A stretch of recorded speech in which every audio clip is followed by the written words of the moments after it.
for those of you who are confused and wondering what this is Befriendus, alright? It's Befriendus. This is a fan-made project. I didn't expressly say this last time when I played this. I feel like I need to preface this time before I get a bunch of comments on YouTube going, yo, they released a new fucking friend sim, dude? It's Befriendus. Fan-made, it fucking slaps. It's good.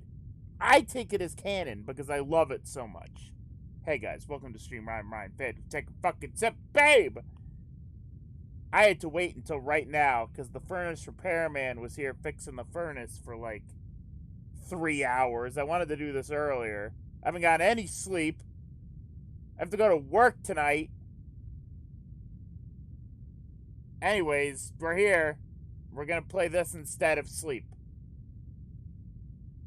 And we're gonna load the game now. No, you can start Umbrella Academy, Nox. Oh my god. Allow app. Avast, you can... Avast, Befriendus can... Befriendus can go. Befriendus can do things. You know, if Befriendus put a fucking Trojan on my computer, I'd let him.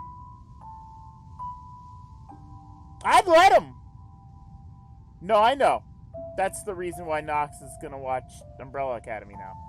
I'm waiting for Transvania on Umbrella Academy next season. Season 3, Transvania, coming soon.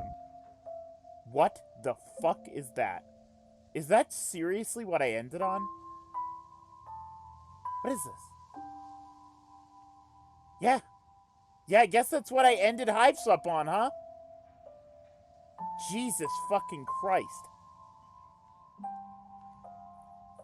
Hey guys, I gotta wait for... This won't load because it's not gonna capture because this isn't a game, come to think of it, so give me a minute.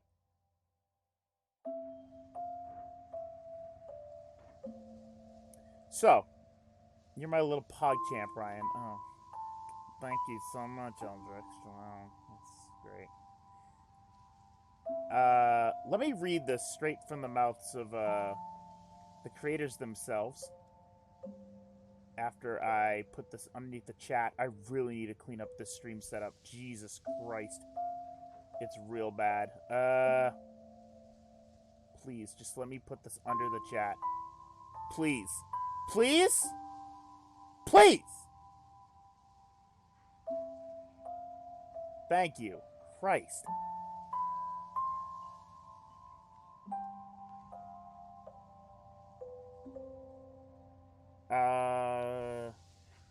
I gotta adjust the sound a bit, too. This music is very nice. Unfortunately, they just now, I think, figured out how the updating works. So I've lost all my progress from the first one, but that's okay. I'll deal with that. Can't adjust the sound. That's fine. Hey, Ryan, guess whose birthday is in 2 days? Yours, Knox. Happy birthday. Wait a minute. Hold on. Checks my calendar. Rips through the pages. It's not October anymore. Hold on. Oh, fuck. It's December. Wait. It's December 1st. Wait. 2 days? December 3rd? It's not actually Knox's birthday, guys. I was joking. It's my birthday in 2 days.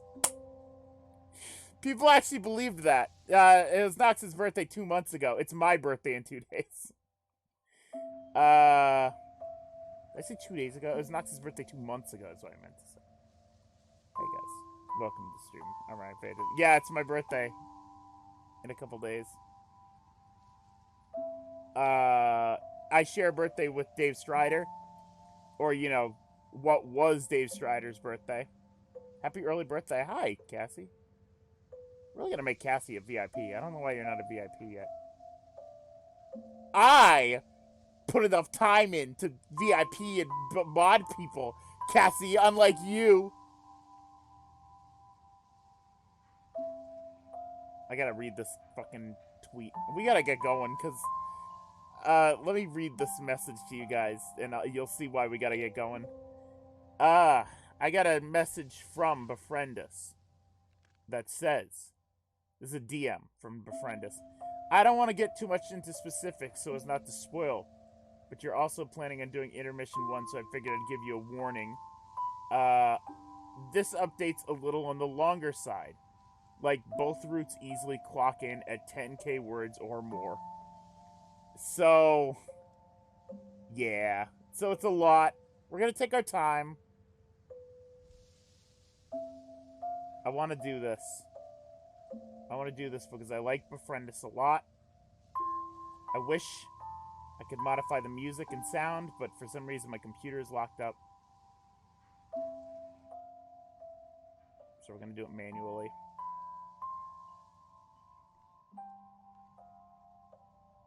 This music is very nice. What is this music?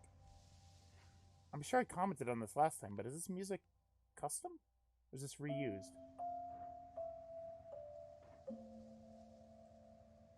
No, I think this is mostly... I think this is mostly their music. They do a lot of... This is good shit. Hey guys, we're here. This is good shit. It's very nice. We're gonna go ahead and check out the warnings real quick. We're gonna do the intermissions. Intermission warnings are... Volume 4, Journal 4... Slavery mention. Oh! Oh! Okay. Let me make sure the options are correct, because the great thing about this is that you are actually able to disable quirks, which is fantastic! One of the reasons I love Befriendus is we're disabling quirks. Absolutely. So I can read it? Yes, please. The ancestor puns, we'll keep them on. Quirks are going off. I wish you could turn off quirks in Homestuck. I'm sure somebody's done that. Here we go. So it's been a while. I don't remember what voices I gave these guys.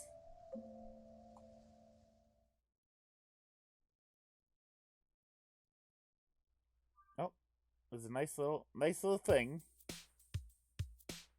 I remember him. Your name is My Tuna Captor. You're an apeshit bananas at computers, and you know all the codes, yada yada. This is all shit we know. You're a hacker, and are privy to terrifying visions of the future. It's all been drilled into your sparking think pan since you were hatching. Well, up until recently. Shit's kind of hit the whirling device on that front because your mind slapped a big fat nothing on the table for the last night or so. Despite your obviously calm and collected demeanor, you're flipping the fuck out about this. Oh yeah, the Scott Pilgrim poster. Hey, there we are! I forgot about the Scott Pilgrim poster. Okay. Your new friend is giving you one of those looks.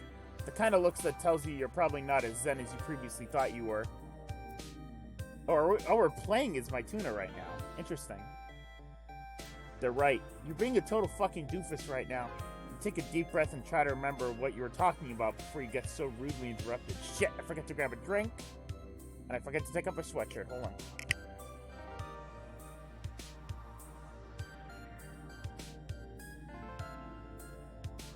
Alright, I took off the sweatshirt. I can go get a drink if I need to later. But I took off the sweatshirt.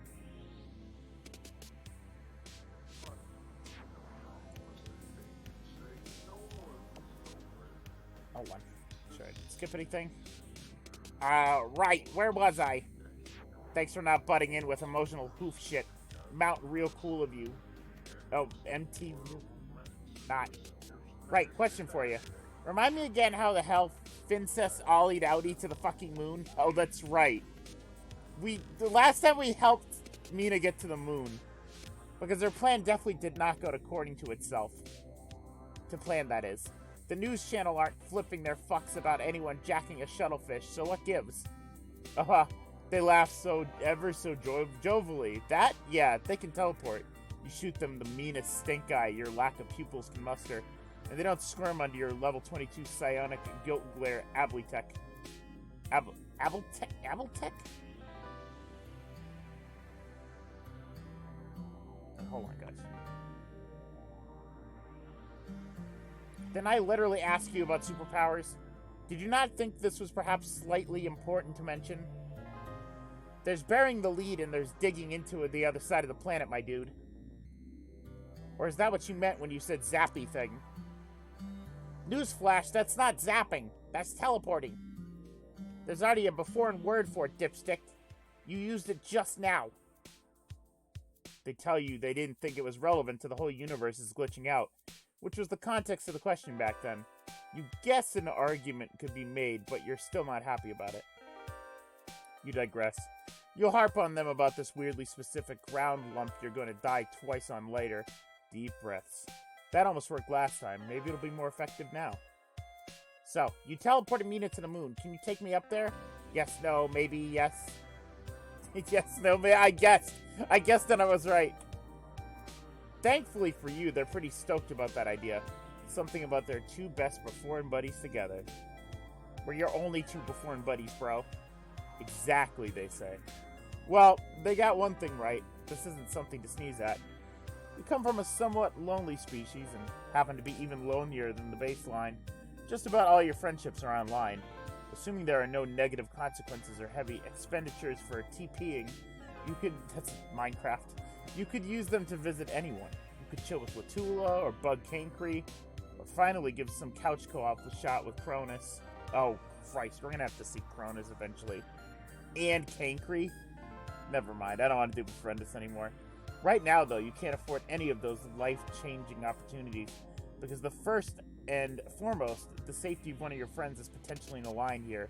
By the way, that classic RuneScape poster in the back is throwing me off every time. Wait, is that a gamer chair? Does this not look like the room of a gamer? Look at these fucking gamer posters. RuneScape, Scott Pilgrim, Wayne's World, Gamer, General Grievous figurine up top, Gamer. You don't know for sure, but I have this really bad feeling about Mina, and I need to make sure she's okay.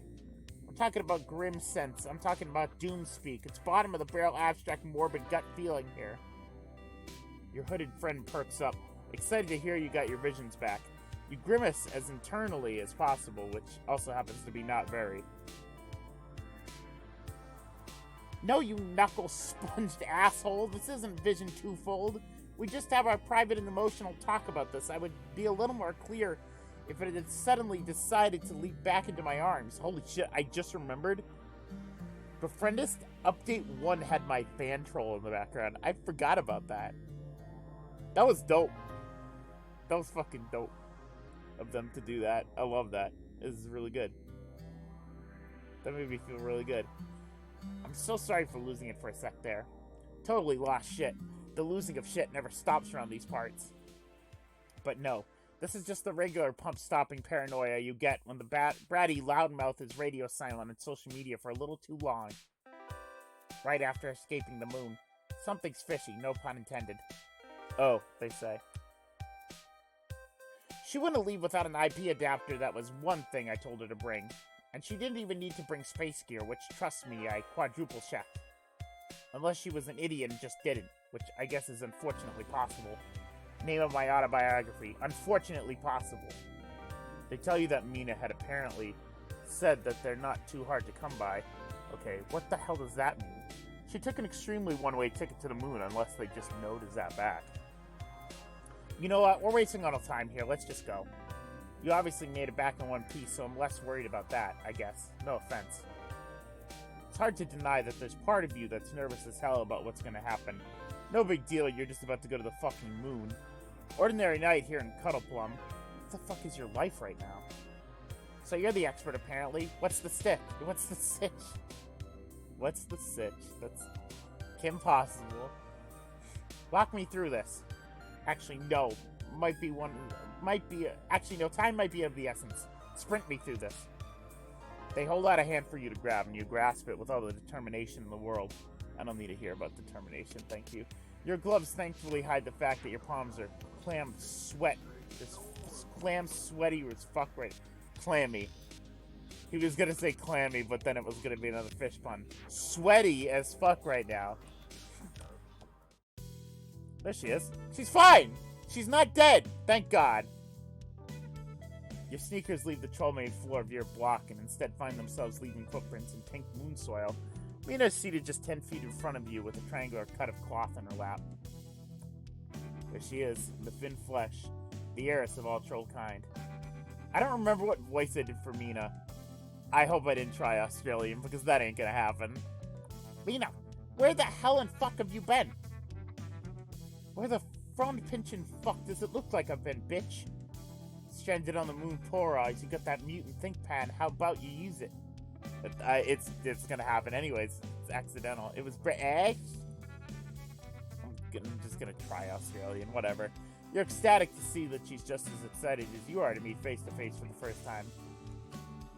Your alien pal looks ready to intervene in the event if you two start fist fighting. Why does the music seem louder? Probably because it is. Hold on. That's probably a little better. In the land of Bova. It'd be kind of hilarious if it weren't for the fact that she could shatter your spine with a flick of her wrist. So you tone it down a notch to save them the trouble. So our mutual friend here says you somehow plan to get your hands on an interplanetary adapter after you arrived on the moon. If there are any moon stars around, please point me in their direction. Actually, they sputter, obviously not used to being the third wheel. They said that Mina said that getting one would be easy. You get how that's not any less fucked, right? Yeah, it's easy when you know some glub who can teleport. But hello, we ended up getting busted halfway through, and it's only because of my quick sinking that we got here at all. I missed that one, sorry. Besides, I gave you troll tag, didn't I? To contact them from help, with no internet. Yeah, well, it's... this accent, I apologize so much. If it's so much of your damn beeswax, then fix it for me, Zappy. New bud perks up, like a bark beast. No, not you, Zappy, yellow Zappy. Not you, Zappy, yellow Zappy. Ugh, one of you's gonna change now. Fine, okay. Here's what we're gonna do on account of your dumbassery. Big Lucis Mytuna is gonna swoop in and hack some shit out of my Silodex that will probably be more secure than whatever Empire-endorsed gutter crud you brought with your pocket change. On account of me being wicked smart. Wicked smart! And go with tech, wicked smart! Cool. Cool. Cool.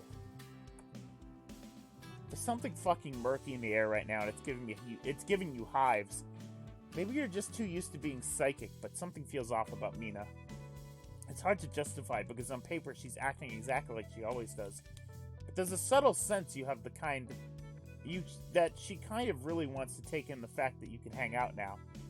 Or maybe that's just you? Hell if you know, but you know you know what you're gonna do about it either way. Hey Zappy, you think I could peace out for a sec? Or like a few hours? Not to be ungrateful for you introducing me to one of my friends IRL for the first time, and like, that's real rad of you, but this is kind of a private moment now. Didn't intend for it to be, but shit, just got personal as hell all of a sudden. They seem a little surprised at your request, but thankfully they don't put up too much of a fight about you stepping out for a little while. As consolation, you give them a little fist bump before you and Mina wave them goodbye. Already it feels like a weight's been lifted off the very air you're breathing. Everything is serene. So why are you here exactly? This Club of the Woods isn't the what is that? Easiest tourist spot. Easiest. Shrug. To check up on your sorry ass, as a matter of fact. You're never that quiet for so long. I assumed that something was wrong. Rightfully so, I might add. You're welcome. Take a look at your Silodex and scan... Silodex? Ugh. Homestuck? Ugh. In Befriendus? Come on! You take a look at your Silodex and scan it for cards you need to make shit happen for Mina. Fucking resident sleeper. Your hut stop is obviously first and foremost, so you go to you work to retrieve it via your tech deck fetch modus. Never mind, redeemed tech deck. Tech deck fetch modus redeemed. While you normally need to whip up some fancy fingerwork with your capture log cards to perform tricks necessary to extract items within, You're a master psionic. Shit's grub play to you. And everything's spinning and twirling right according to plan. If I had a fucking Silodex, I'd love it to be a Tech-Deck Silodex. Are you kidding me? Mina doesn't look as impressed as you would hope. But that may be because she seems hella distracted by her own personal project. She's looking at that cloth again and seems to be stitching something onto it. So what's with the beard bandana? It's a flag. Is Mina seriously gonna claim the moon? That is so typical. Might as well, right? Who else is gonna come up here? Making bank also includes making bank on opportunities. Bank counts as a pawn. Shut up. You sigh very loudly and obnoxiously as you retrieve a satellite dish after performing a supersonic double roundabout with its guard. That move is the adversary of risks everywhere on account of all the twisting. Now that you think about it, the whole reason you have a satellite dish is because it was one of the last things you garnered from your Doom visions before they went kaput. So you yoinked it to be safe. Weird. You really packed a flag before you packed your only means of communication, huh? Unless you're planning the world's worst flag signaling. Don't you need 2 of them to use flag signaling or whatever it's called? You ain't never gonna let me live that down, are you? I'm sorry I let one itty-bitty thing slip through the cracks. Well, you were right about Mina seeming off. Of course you were right, that is. You're always right. She just proved it, is what you're saying. By saying sorry for literally anything. Neither of you know how to act, in all honesty, but you could tell that she's super uncomfortable right now. Let's try to lighten the mood just a little bit. Please don't tell me you're gonna name the moon too. Mount Mean Town, Fuchsia Rock Parlor, Mina 2.0, or Junior. I'm mocking you. These aren't suggestions.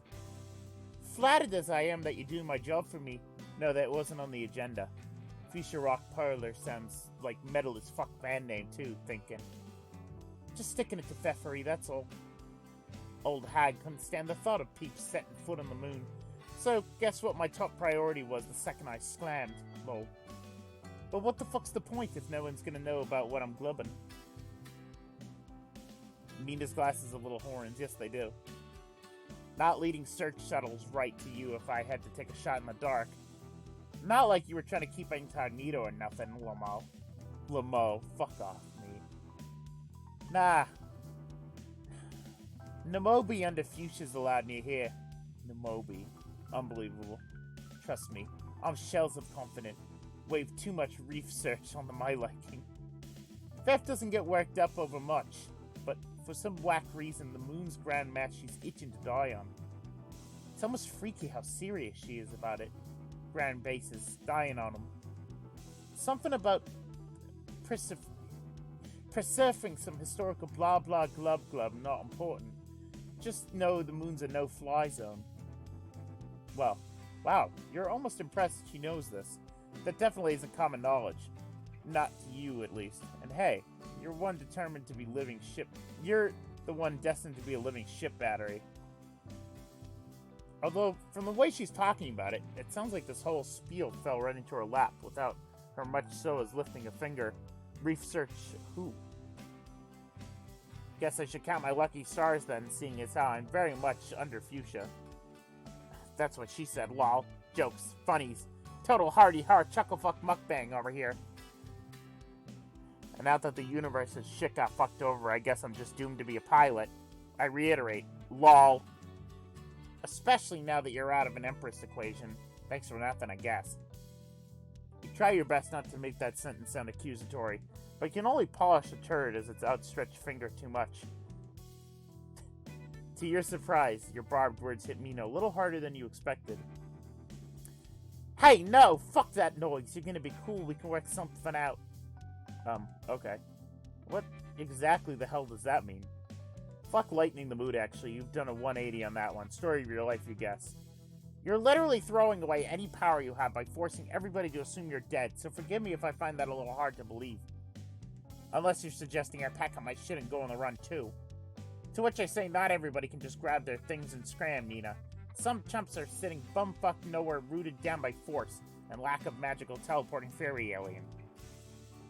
I'm not saying that because the moon is mine, but like...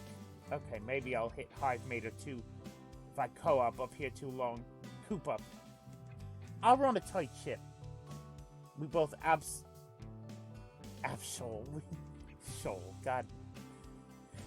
We both absolutely know motherfuckers to find a loophole or bust you out somehow.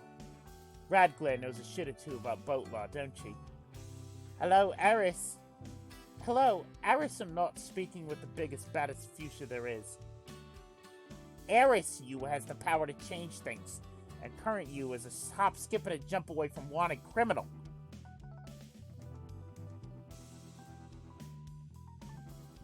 Off topic, but you know the trend where people... No. No, I don't know that trend where people say whatever the fuck that says. I've never heard that before. Okay, let's say hypothetically you rescued me from my devastating destiny as a civically enslaved space taxi. There are millions of other Goldbloods out there, and almost every one of them is given the cockpit. That's what she said. Can you work something out for them? She scoffs at you, but she knows she hates that you're not talking total nonsense she can just brush off.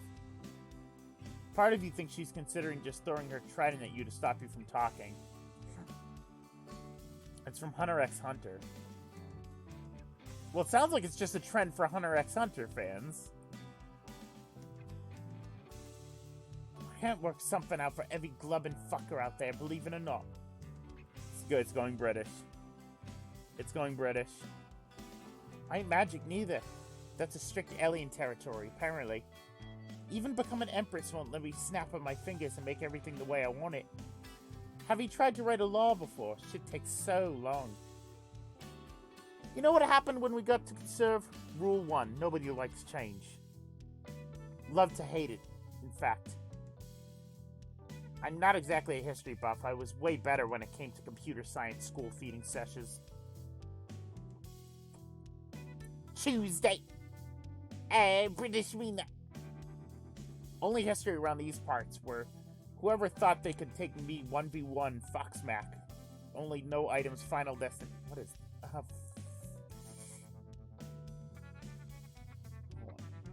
Hold on. Give me a minute.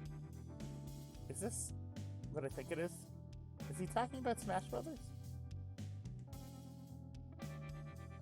Is this a Smash Brothers meme?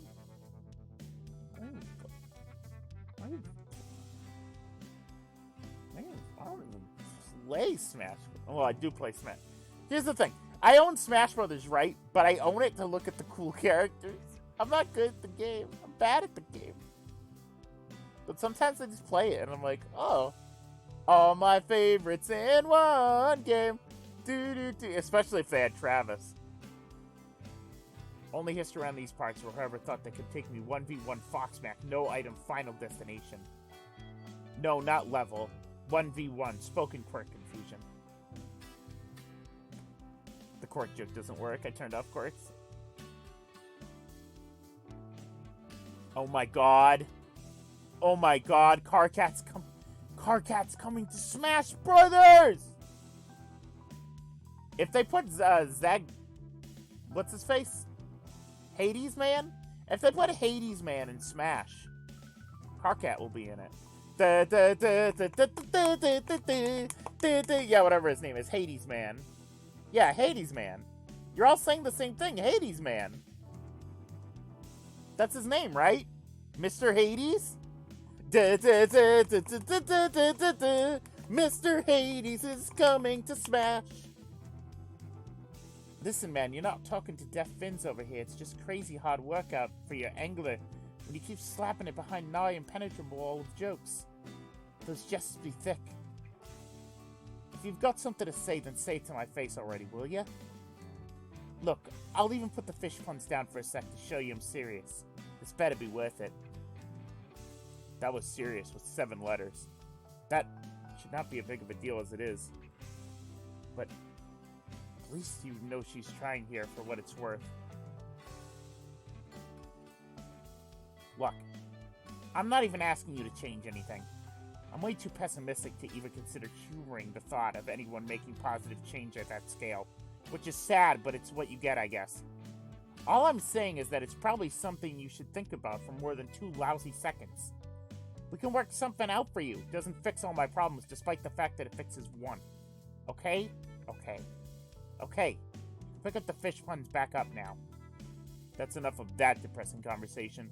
Because you're sure as shit not going to spend the rest of your moon journey bringing the both of you down. You do enough of it back in Befriendus as it is. But chat be slow. No. No, it don't. This right here? This isn't slow. This is normal. You must be thinking of Act 2. But this is normal, chat. Maybe you could still salvage this train wreck of a first encounter.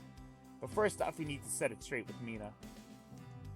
I'm sorry for flying way off the handle like the handle was a ramp I was speeding towards on a vehicle to jump a canyon. The crowd goes wild with dismay and then proceeds to go fucking bonkers. But cool. Can't say it's unfounded. Stuck the landing. To prove just how cool you two are, the two of you fist bump it out like total pupil pals. Can't say my first choice of Moonbuds was the one who was gonna grill me on shit I ain't even done yet, but I'll consider it payback for whoever nitro-boosted VPN you're gonna hook me up with. You are hooking me up, right? What you use anyway, gold? Ugh, you had a feeling this conversation was coming. You look up from your husktop to look her square in the eye. I route all my internet traffic through my mutant think pan via psionic energy. Before you ask, no, you can't do that too. Come on, please. I dedicate enough of my brain power to deciphering your fish puns. As is, I'm not doing it while routing it to a search engine hundreds of thousands of miles away. A bold-faced lie. But whatever gets her to stop asking. Besides, the Empire's got gourd wrapped around its trident tines. It's cute if you don't want your cult taker knowing if you're watching banned cartoon shows, but it won't stop drones from showing up if you start goggling some nasty shit. They probably haven't shut it down, just so they lure unsuspecting chumps into false sense of security and playing right into their watching hands. Not that you bother to tell Mina, of course. Knowing her, she'll call you a paranoid moron and swipe herself a gourd subscription out of spite, and then nobody wins. Mina spends the next 10 minutes badgering you about internet security, and you assure her that she isn't gonna need to bother with what you're cooking up. To almost no avail. Thankfully, you're more stubborn than she is, and she relents. I think they called it... I don't think I'm that clever. I think they actually called it, Intermission at some point. Either that, or maybe I am smart. I don't know. I doubt it, though. Oh, Morty. Flip me over, Morty. Is that what he sounds like? Is that what Dick sounds like? Oh, flip me over, Morty. And then Morty comes over and he's like, yes, Dick. Yes, Dick, I will flip you over. He's like, oh.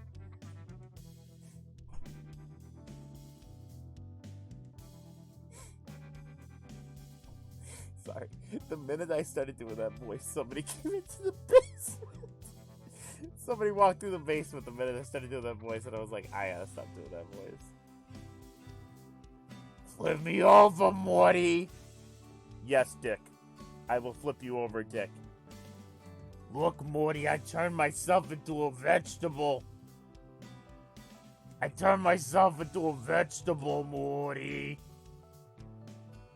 I'm a tomato, Morty. I'm Tomato Dick. Yes, Dick, I can see you've changed yourself into a tomato. I will now transform into a tomato as well. Whoa, whoa, whoa, whoa, whoa, whoa, whoa, whoa, whoa, whoa, whoa, whoa, whoa, whoa, whoa.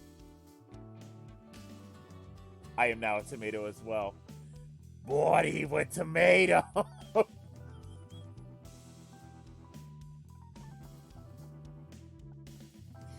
I hate this. This is the worst. At least she kept the topic of conversation light enough for you to multitask like a total pro.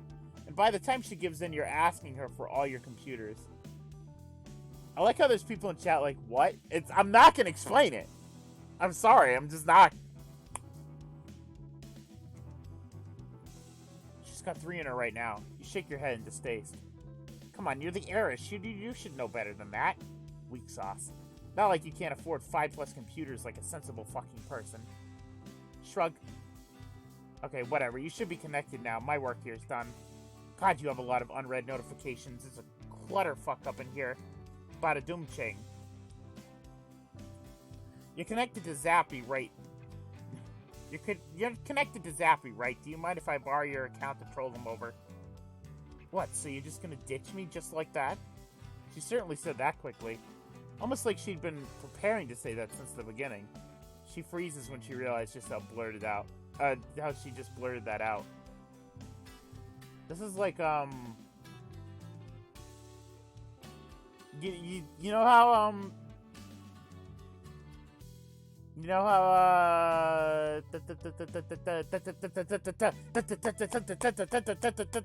what are their names? What are their names? What is the purple one's name in Homestuck? I don't remember her name. Pfeffery. Remember how Solix and Pfeffery were in a relationship? It's kind of like that. A little bit, if you squint hard enough. If you squint real hard, they become blurry, and you're like, that's kind of them. This is, by the way, this is going to become more and more incomprehensible the more it goes on, because I have not slept, and I need to sleep, and I need to go to work. Luckily, you're kind of planned for her to say something along those lines and offer her a confident smirk without skipping a beat. And missed the chance to nab the best stargazing spot I've ever been to? As if.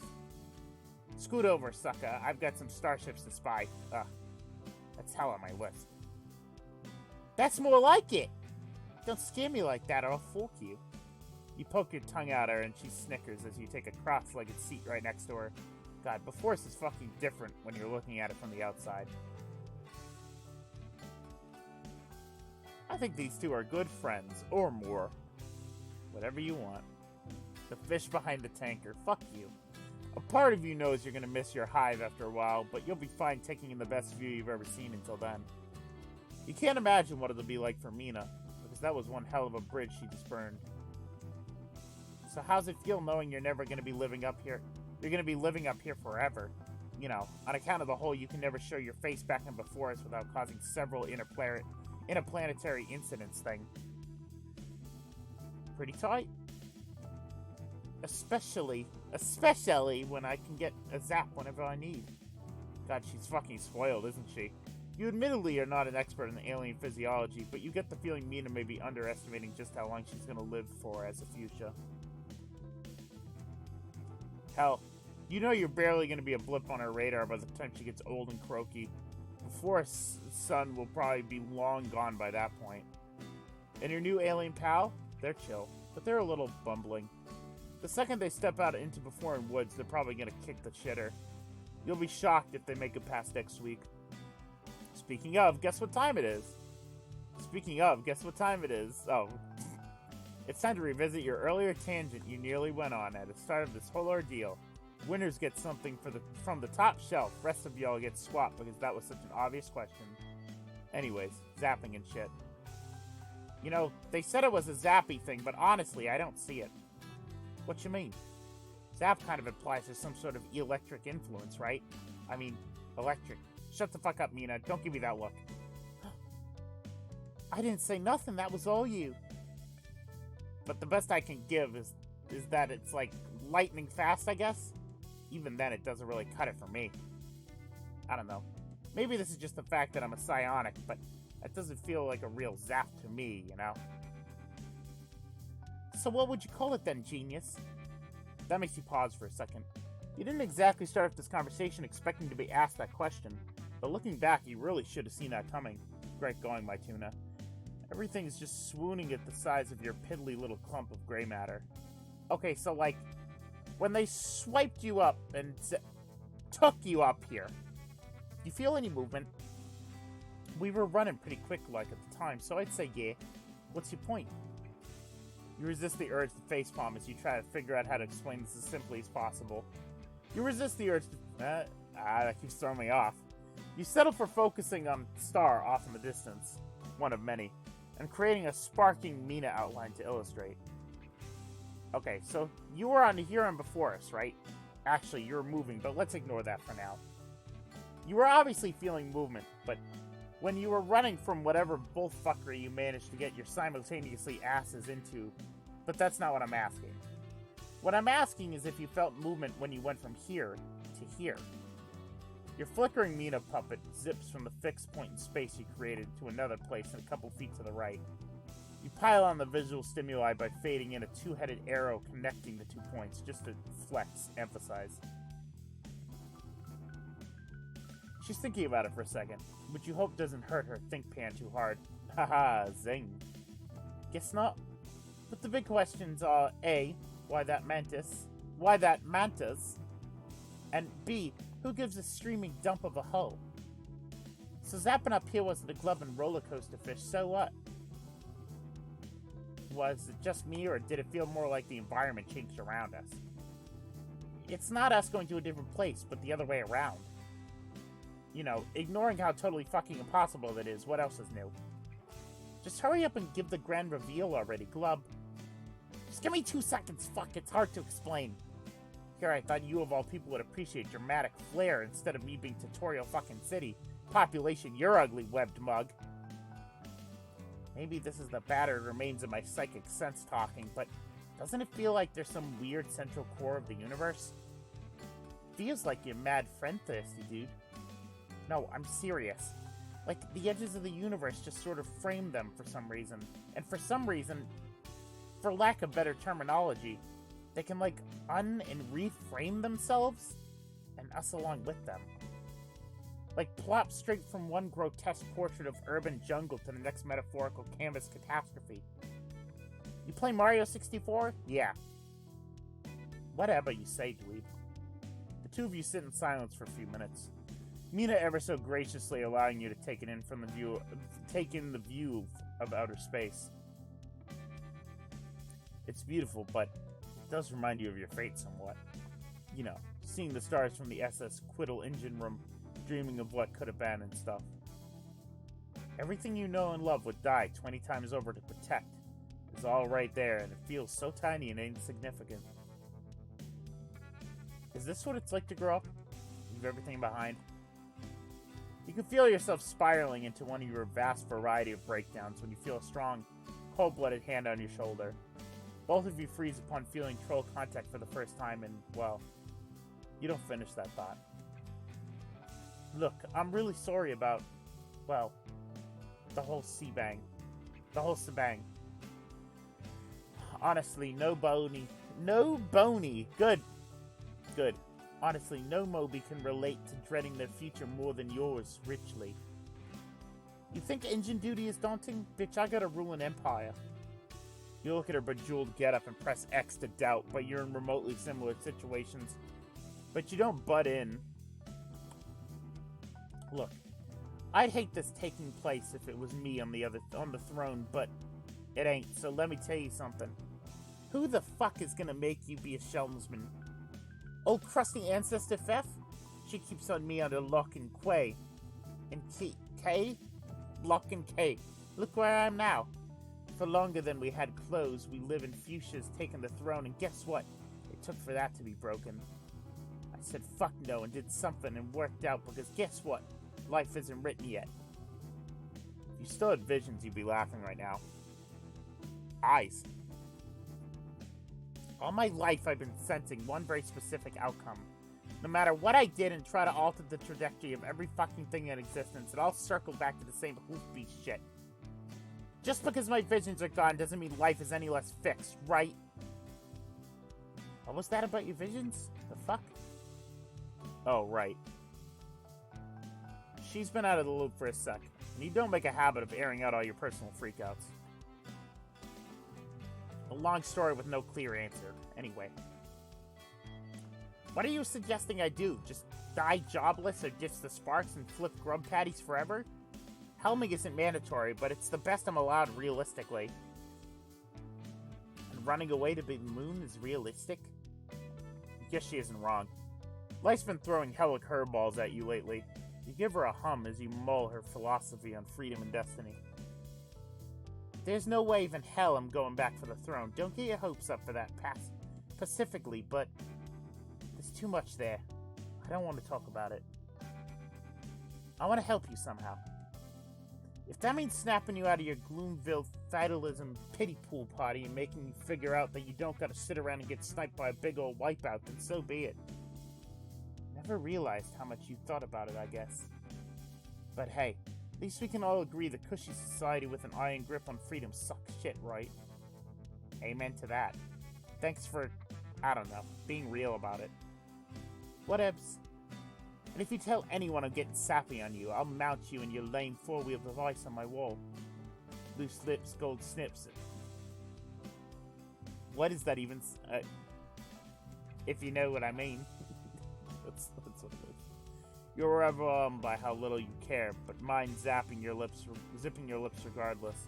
You bump it out again and go back to stargazing. You could admittedly get used to this feeling of free life, even if it's just for a moment.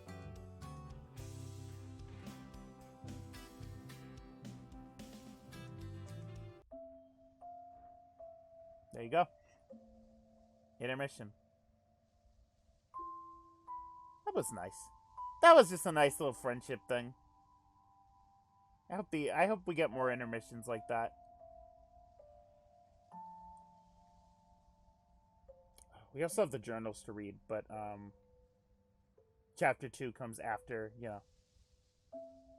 after update 2. So, we're gonna go ahead and Volume 3 has a lot of warnings. Why is that? Volume 3 has a lot of warnings. Why is that? Volume 3 has a lot of, oh my god, jittery. I'm not gonna say that word because people are gonna get mad at me. Jittery animated images, toggling options, systems resembling guardianship and institutionalization, hand-over-hand teaching, historical violence, imperialism, casteism, ableism, repetition, and disorienting images. Holy shit. Damn.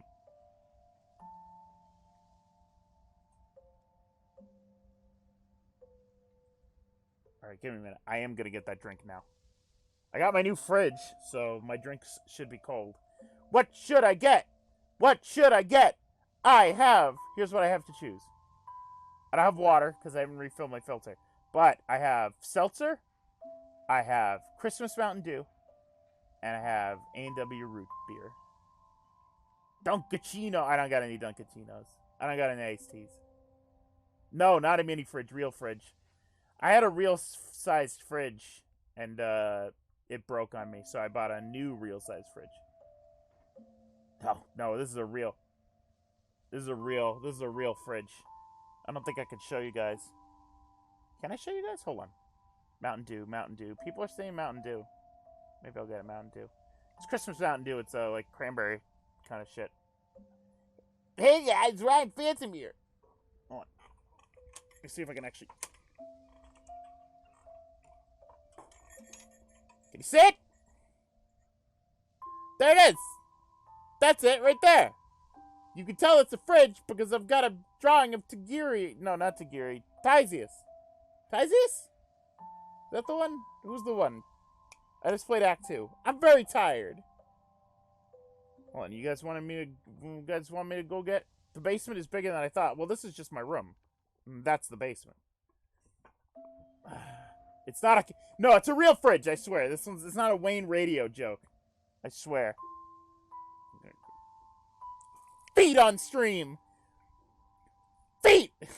Yeah, I'm gonna go get Mountain Dew. Watch me walk out of here.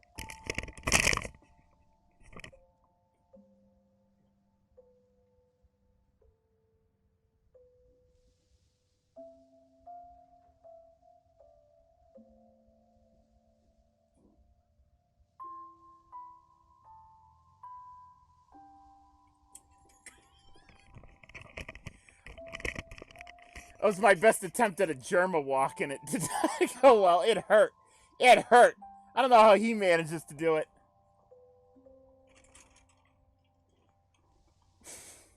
Man, that Germa emote has never been more appropriate.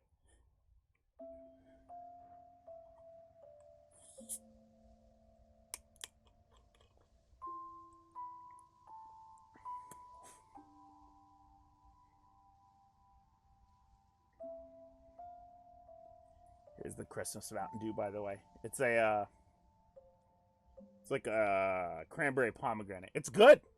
It's very good.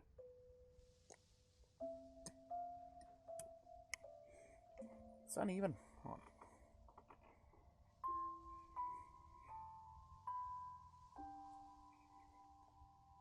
Did you see the streamer that shredded the Vriska? And yeah, it's Wayne. Of course I saw that. Of course I saw that. Is this James Stryker? Die, Vriska! That clip is classic. There is no fridge! I made it up! Alright. Let's go ahead. Yes, Wayne had the fake fridge. Wayne shredded Vriska. That whole stream is just very funny.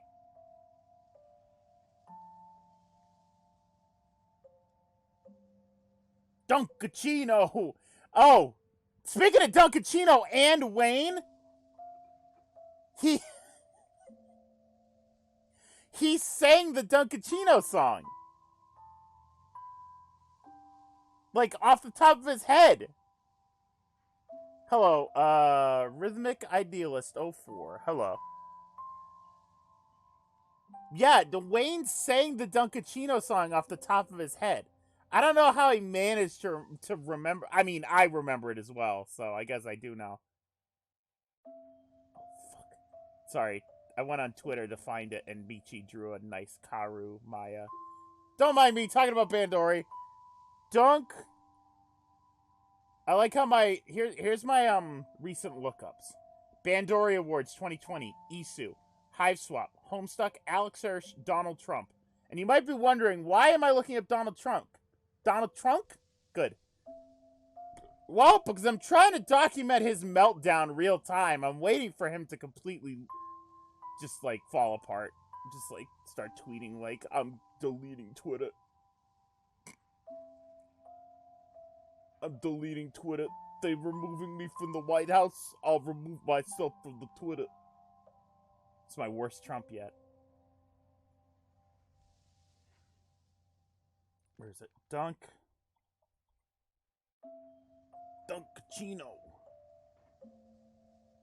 Where is it? Oh, there's been a few more since then. Dunkachino, but every verbal dunk has been censored. Jesus. Where is it? There it is. Something's brewing at D&D. Wow! Al Pacino! It's not Al anymore. It's Dunk. Dunkachino? What's... Don't mind if I do! What's my name? Dunkachino. It's a whole new game. Dunkachino. You want creamy goodness? I'm your friend. Say hello to my chocolate blend. Attica hoo-ah latte light. This whole trial's out of sight. They pull me back in with hazelnut too. Caramel swirl. I know it was you. I know it was Everybody want my Dunkachino. Can't get enough of my Dunkachino. Kids from 7 to 17 lining up for my Dunkachino. What's my name? Dunkachino. A Dunkachino. I can't believe it. That's incredible.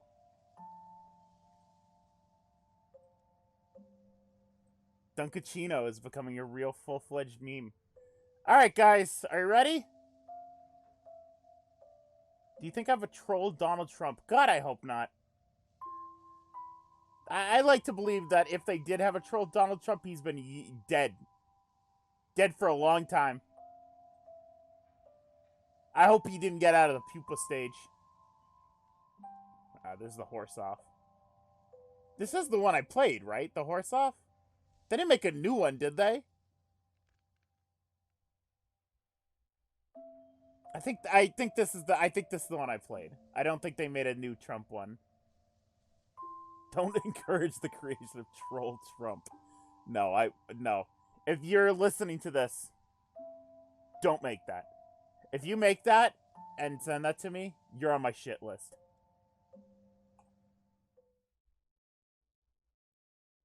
Look, that's the Befriendus troll. Befriendus has their own fan troll. That's God. They have a really good name. Fuck. I can't remember their name. It's really good. It's like friend related. I'm gonna look it up.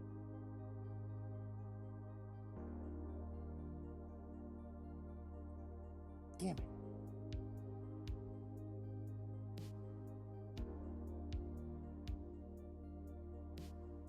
It was something like, it was like a fucking... Ah! Yeah! Befriend! That's exactly... Yeah!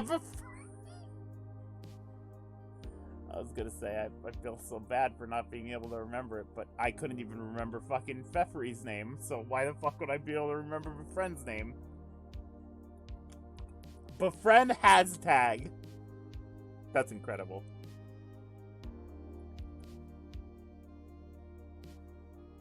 This is like synthwave shit. You leave my Tuna's hive after sunset in one final game of Transportalization Oval 2. Heart once again, unique kind of light and heavy at once. Transportalization Oval 2. Man, they're never gonna make Transportalization Oval 3, are they? I'm waiting. I've been waiting for Transportalization Oval 3 for almost 10 years, alright? It's 2 friends on your roster now, provided you've been winning. These games are a little more linear than our source material, so if you'd be so kind, please be winning. You pondered the advice you gave my Tuna, and it is true. All you can do is keep moving forward. Getting through is the way you always have.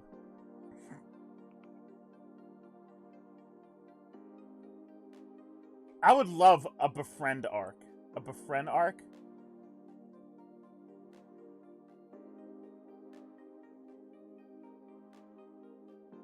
If you guys are out there.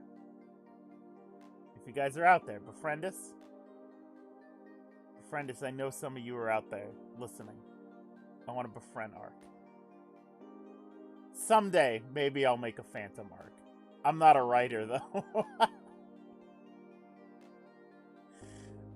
Nox made those fucking sprites in it. The sprites are there! We have the sprites! I paid Nox for the sprites! And I just don't know how to write! Man. The sprites are there. If only I knew how to write. And code. And draw backgrounds. For all that's changed, for all your current uncertainty, it's still friendship that keeps your stalwart blood pusher pushing. We're playing as MSPA. But you're totally happy with your current ignorance. On the friend prowl, no need to occupy yourself with itchy, unpleasant questions about your existence. Simply vibing. Every building around here is distinctive in shape. Here a hive stem that gives Leaning Tower of Pisa a run for its money. Here one so low to the ground you would have to duck, but the rest of the subgrub is characterized by an almost haunting sameness. Oh, determination. Jesus. I'm starting to worry you'll get lost. As you're pondering the pros and cons of Cuddleplum's urban planning, you then definitely no other questions. You stumble upon the front steps of a library. You pause. Your spider sense is tingling. Friend sense? Oh no. That's just called empathy. Maybe the power of noticing a person with your regular senses. Point is, there's a girl seated halfway up the steps looking dejected.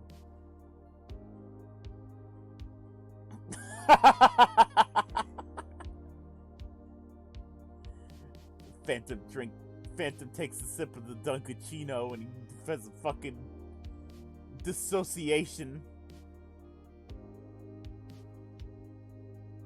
Now technically you could move on. You get the feeling that this planet has tons of places to go on with their problems. This planet must have tons of places to go with her problems. And they're probably leaps and bounds more well-equipped to help than you. You've got a to-do list, and besides, aren't you still looking for Aranea? But all cold logic aside, your heart couldn't take it. You gently climbed the steps to her. Hey, it's Aranea! Now that you're getting closer, you notice she's working. You watch as she taps the tip of her pencil against the page, willing good thoughts to come out. But just as you're beginning to figure out her deal, her head snaps up to regard you. Nerd! Gah! No, wait, this is okay. She's not glaring at you with any of the same animosity she sent boring into that notebook. She's rather welcoming, actually. Almost alarmingly so. Dunk a phantom? Don't mind if I do! She said. Sorry, I just imagined Phantom wearing the fucking Dunkachino outfit where he opens up the jacket and it's the donuts. Holy shit, the saxophone! What is this shit? It's like the Alf theme song! She's wearing a smile that, in fact, makes you feel simultaneously enormously at ease and very, very sorry for taking up that emotional bandwidth. Brian. It's Ninja Brian on the saxophone.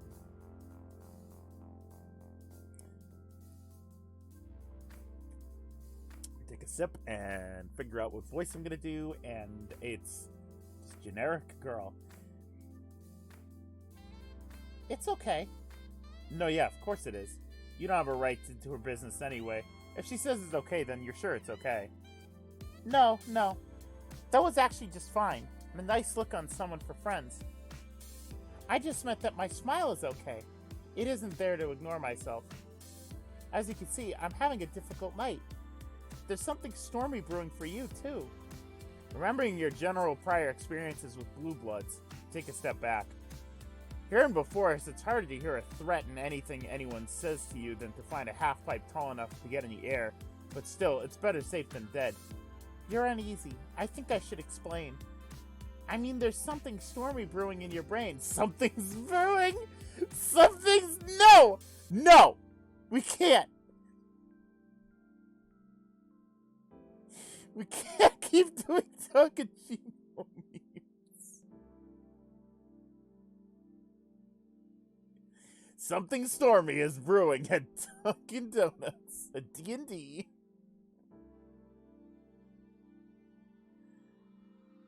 Wow! Aranea! I don't take any liberties intentionally, but I have a gift of powerful psychic empathy, and there are some components on it that can't be turned off.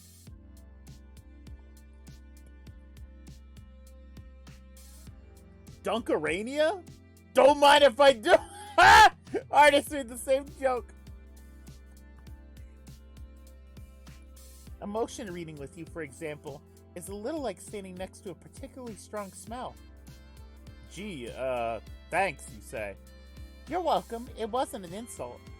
Most of my cast aren't as powerful as I. That's why I put an intentional check on my abilities. To quote our resident gamer girl, if the slurry can't nerf all of us, homemade is fine. I can't wait for our resident game girl. For example, I've never used them to take control without permission. Without permission? I won't use them on you. Please don't worry. Really, it's sort of a chore. Some people want to study what the experience is like. Even then, I have personal guidelines. I'll pilot you through admitting a crush if you really need it, but I won't help you cheat on a test. I'm Aranea Circuit, for the pun inclined. No side quest achievement pops up in the corner of your eye, but checking off your mental to-do list was so satisfying. You're Mina's friend, aren't you? Acquaintance anyways.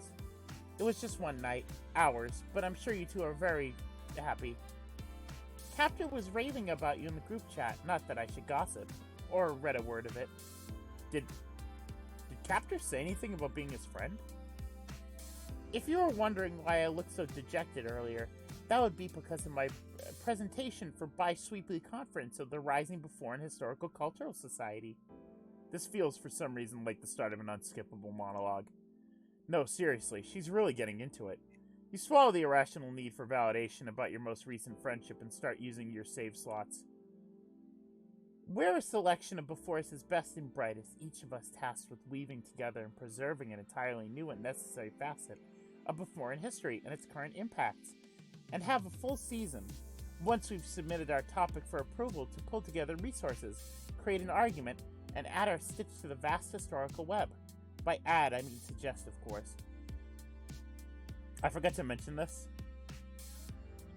Don't tell the Homestuck crew.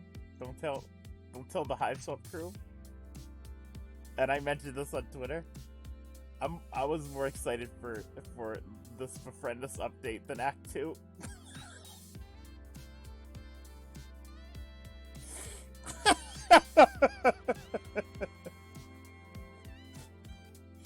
And honestly, now that I finished Act 2, I'm still more excited for this Befriendus update. I don't know, I like the visual novels. They're fun. Scandalous. Listen, this shit good. This shit good. By ad, I mean suggest, of course. Hope we get an OST of Befriendus. They're all up on SoundCloud, I believe. Joy was nice. Poop tape, not so much. It's not very Dunkachino of you, Ryan. One night, we may untangle the full true story before us and its upbringing, the depths of fully plumbed, no moment left behind. But in the meantime, our work is in untangling it and passing it on to the next generation. For me, one after mine. In one session, you could be seeing a fully fledged I hate that. History aggregate apprentice standing in front of you. What? Oh, it's how to say it. Oh. Why? It's how to pronounce it. That's why the conference matters so much. Now I'm craving coffee. Dunk! She starts to look a little dejected again. Like she's been... Now we're gonna need a Dunkachino emote, aren't we? She starts to look a little dejected again. Like she's been so busy explaining for your benefit that she'd forgotten. I still... History, gratiate. Oh! Oh, okay. I still don't have Dunkachino loaded into the stream, do I? I do have something, but unfortunately it's underneath it, so you'll only be able to hear it. Look at us. Hey, look at us. It's underneath it, and I don't have the energy to put it back on top.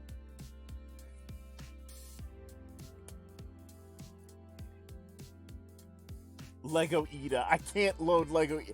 Every time I load up Lego Ida, it's fucking deafening. She starts to look a little dejected again. Like she'd been so busy explaining for your benefit that she'd forgotten. She had all season to prepare, and she swoops in like this at last minute. Who? And Pezzi. Aniole and Pezzi has scored consistently at the top of second top of almost every multiple choice exam, but her research topic barely scraped by. You can't just memorize your way through a thesis proposal.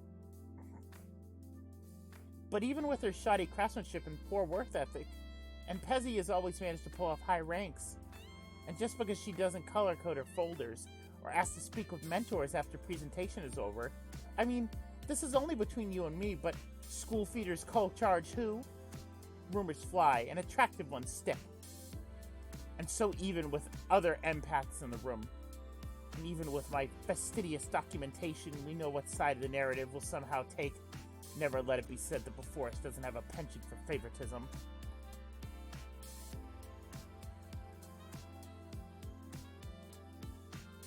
So I can't show up with the same project. I'm so sorry for that. It's fine. And Pezzi has gracefully stumbled into orchestrating the murder of my academic career while making it look like a suicide.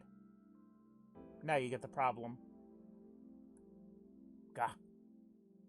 Rainier recoils, and oh! And you very quickly try to school your facial expression for her sake.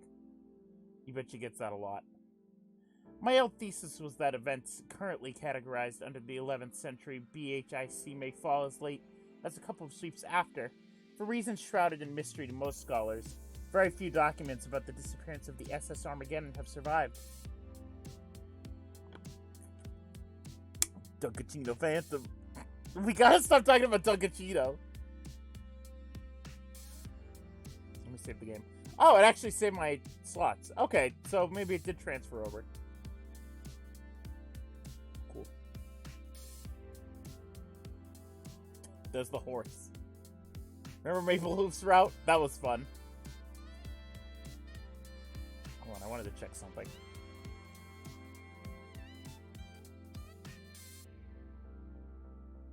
That's what I thought. That's what I thought. Rhythmic. I love it already. Just saying. And Pezzy's got her grab mitts on the same facts I collected, I'm sure. It's not research know-how she's lacking. But that's fine. I'll come back in a few sweeps and whip up a thorough line out of whatever passionless proposal Aunt Pezzy's left in her wake before rising into her celebrated career of rote, flavorless data collection, and wondering why wrigglers think history is boring. Just one thing, Rhythmic. I'm sorry if I butcher any of this. I have not gotten any sleep yet. And now it's just words to me. It just comes out of my mouth. Possibly incorrectly. No, it's fine. It's fine. It's fine. It's fine. It's not your fault. It's my fault. I didn't sleep.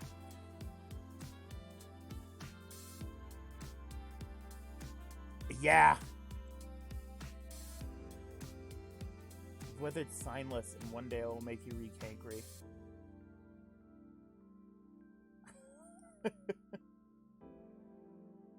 I love your Aranea voice. I try. Try to drink ice water, Ryan. Oh my god. All I got's my Mountain Dew. I got my Christmas Mountain Dew. Is that like ice water? That's if I establish myself academically first. She will. She clearly has the skills to. Thank you, it's just... Aranea thwaps a hand, uncharitably, at the paper in her lap. Every single option I put to paper dulls the second I jot it down. I know it's a challenge every writer faces. I promise I'm not being hard on myself about my own creativity. There's just nothing fresh. This is a situation that needs a catalyst, a spark, a real outsider's touch. She's looking at you. I've narrowed this down to two binary possibilities. On the one hand, we're in the heart of Cuddleplum's historic downtown. There's a trove of mysteries to be mined right here, just from overturning a single brick. Besides, I would love to show you around. On the other hand, we're in the heart of Cuddleplum's historic downtown. Museums of all kinds abound, and some would say there's something a little foolish in spurning knowledge when it's already been gathered and archived. We could play it safe and interpret our subject area thinly, or I could take you somewhere more real than the tourist experience. So what do you think? Fateful crossroads, branching paths, multiple choice. Should we start at the museum or around town? You pass the baton back to Aranea. It's her project, right? You want to help, but this feels a little bit like enabling plagiarism. Because beyond our jumping off point, I would do all the research and really did already get down to two options. Two itsy-bitsy changes to start off our trajectory, though the entire body before an historical canon and further narrowed when we realized neither path includes the vast history of colonization and civilization of the stars. Does the Christmas Mountain Dew taste any different from normal Mountain Dew? It does. It's, no, I don't drink a lot of normal Mountain Dew. I don't think I've drank normal Mountain Dew in maybe not ever. But there's like 5 different flavors of Mountain Dew that I've tried. And this one's pretty good. It's cranberry pomegranate.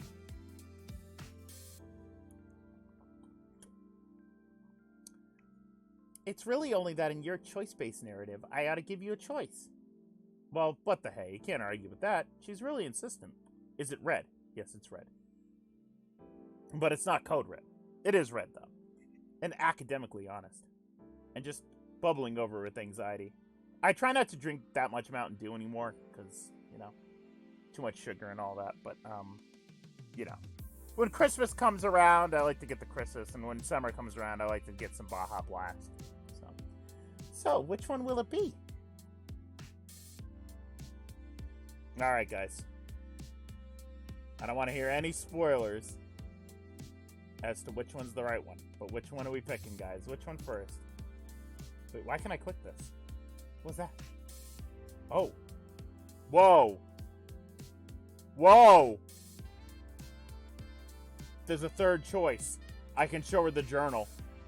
Oh, shit. I already found the secret choice by accident.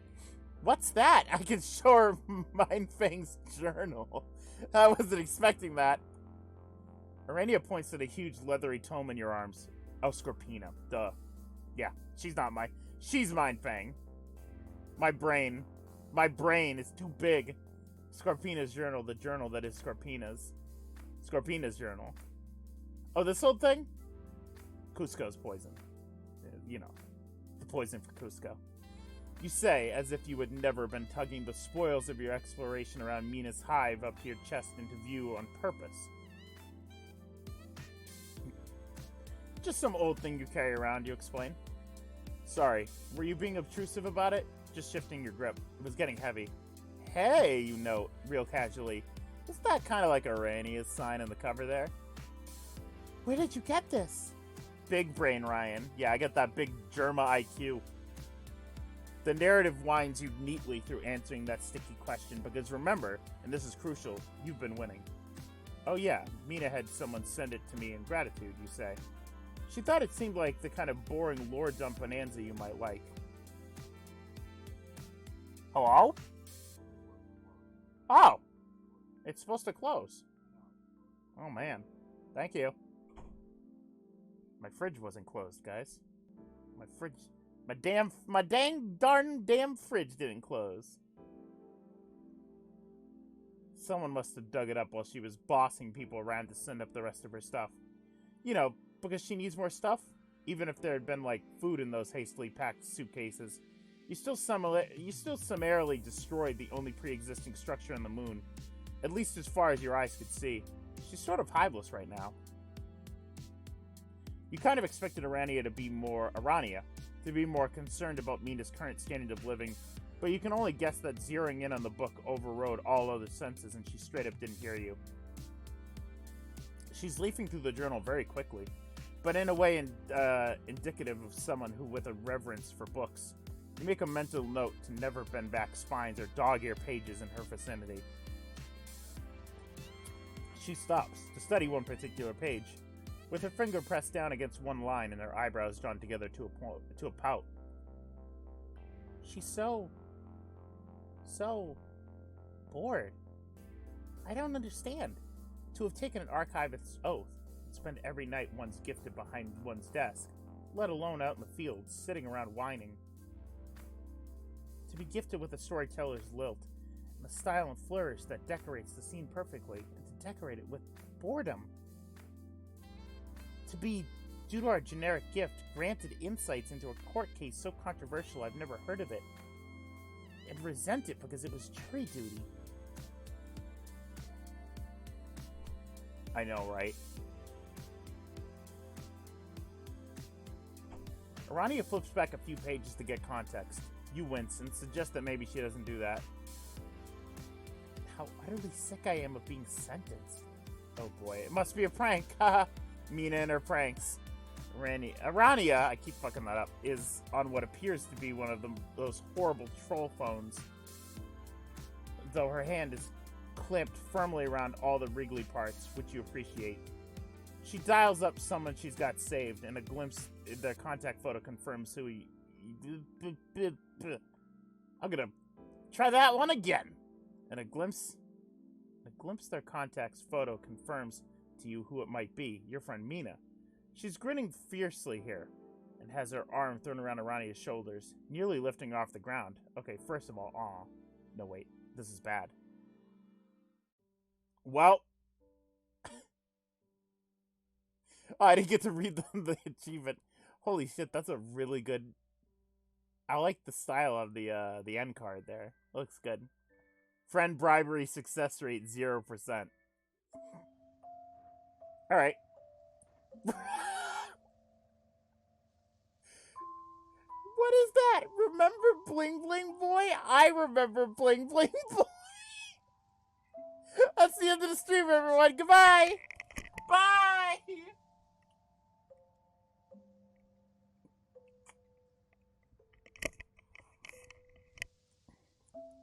I don't want to. I'm having a good time. I don't want to think of a Johnny test ever.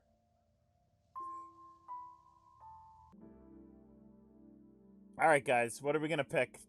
Apparently the book don't work.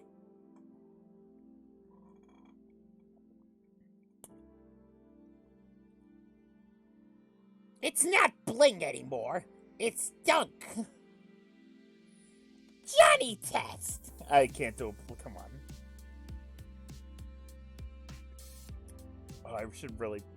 I want to put a Megalol in the chat, but I have someone who is made uncomfortable by large gaping like mouths, and creepy mouths. So we don't have Omega Lol, but I would add it. But I'm worried it will make someone uncomfortable, so I don't want to do that.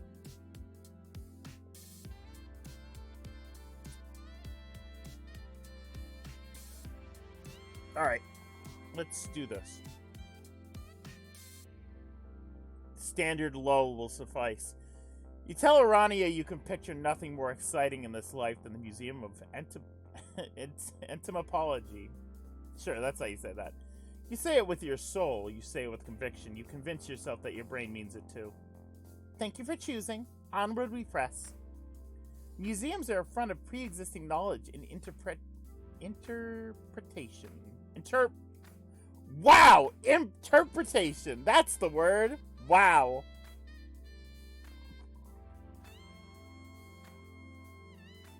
Hey, let me tell you right now, there is no way in hell, there's no way that Johnny Test trolls don't exist. There's no way that Johnny Test trolls don't exist. I'd be willing to put $1 million down on the fact that Johnny Test, specifically a Bling Bling Boy troll. In fact, I'm gonna look it up right now. I'm so 100% confident in this. Bling Bling Boy troll Homestuck. Oh shit, was I wrong? Oh shit. I'm so surprised. Really? Oh man. $1 million added to the national debt.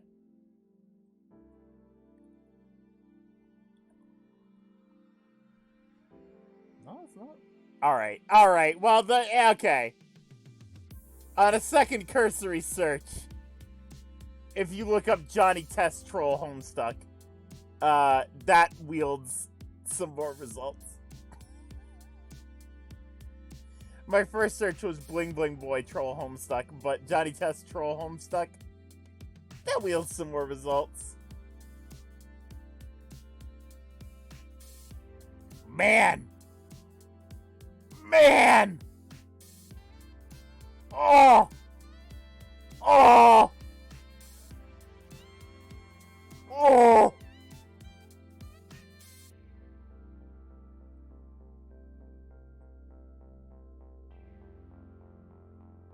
Oh!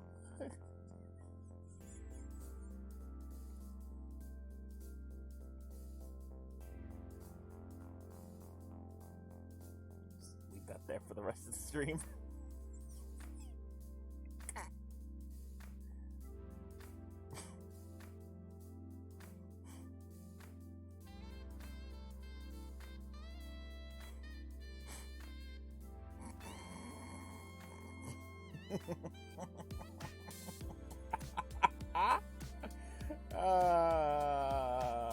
Help. Help. Oh! Oh! Oh no! Oh no! Oh no!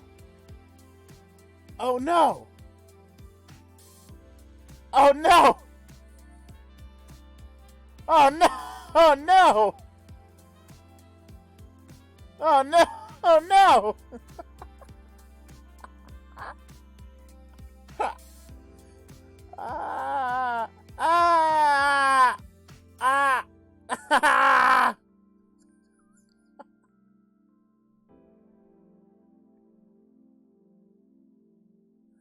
I want to point out that this search only wielded about 20 pictures, and 2 of them are Homestuck too. 3 of them are Homestuck too. One of them's just of Yiffy. I don't... Okay. Alright, we're done. We're done. Man. Man. My life is hell. No, we can't. We can't. That's gotta go. This, you on the other hand.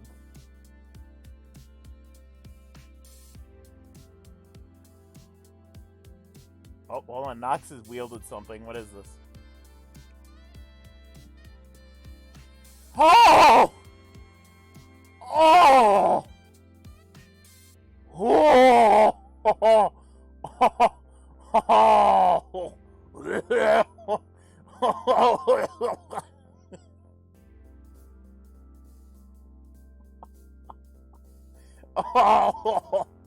Oh!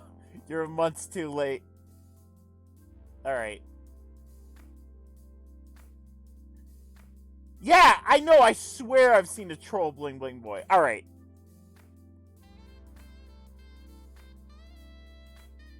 You know what? Rhythmic had a good point. We should just put Troll Johnny there. Although I think we're gonna be leaving pretty soon, this area, but... has a stroke and fucking dies. Oh, museums are fun. Yeah, I read all that 17 years ago. I aged 17 years. The worst of all historical greats, the memories of mythologized figures and preserved powerful nobodies alike, who lend us insight into Forest's surprisingly tumultuous past. No, you didn't miss Porum. Okay, but I've definitely seen Troll Bling Bling Boy. That's definitely a thing I've seen.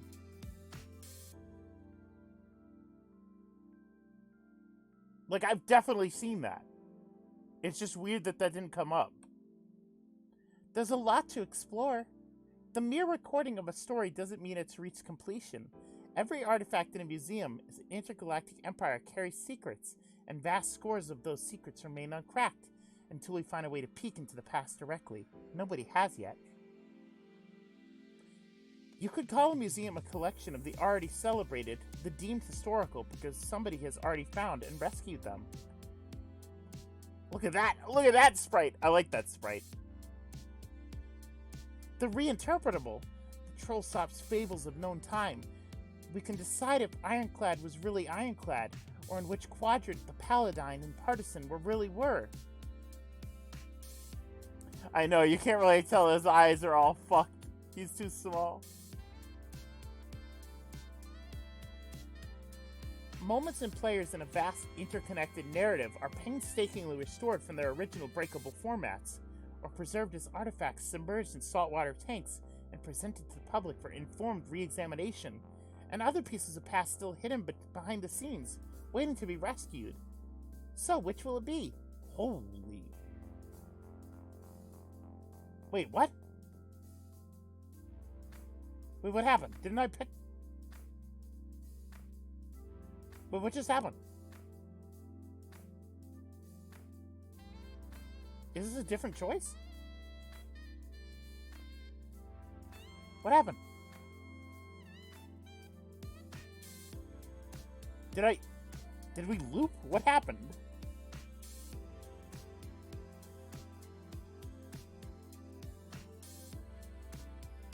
That was weird. The museum. You'd like to hit the museum.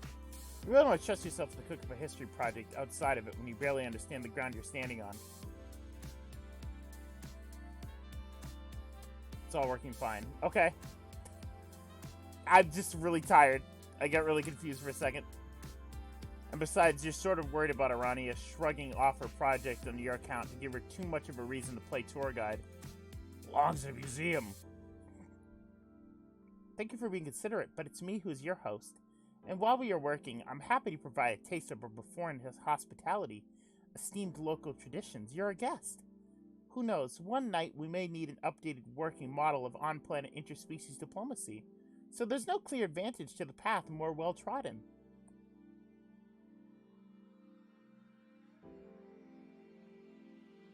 What do you think? That museum all the other applicants have packed into, like moths to an artificial lamp? Oh my god, people are screaming upstairs, there's animals fighting, great. Like moths to an artificial lamp as they cram into their haphazard conclusions, or the exploration waiting right under our noses. What? What? Estoy lupin. Estoy lupin.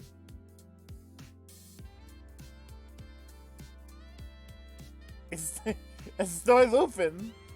No. You tell Aranea firmly that you're alright. You're having a really good time and you would love to see a good old-fashioned museum. You're starving for one, frankly. On all that you hold holy, there's nothing you'd like more than to bask in an overpriced gift shop. Knowledge is a fountain of gold and commemorative shot glasses that are $30.59 a set. You're begging Aranea to let you drink from either. So, which one will it be? Okay, alright! Well, now I get the joke. Now I get the joke. It's not my choice. It's Aranea's choice. Alright. Aranea bobs on the balls of her feet and gestures with an open arm down the wide path in front of you. Welcome to Cuddle Plum. Cuddle Plum offers a quintessential class section of West Befriendus society and will be the center of our investigative study. We just got fucking railroaded by Aranea.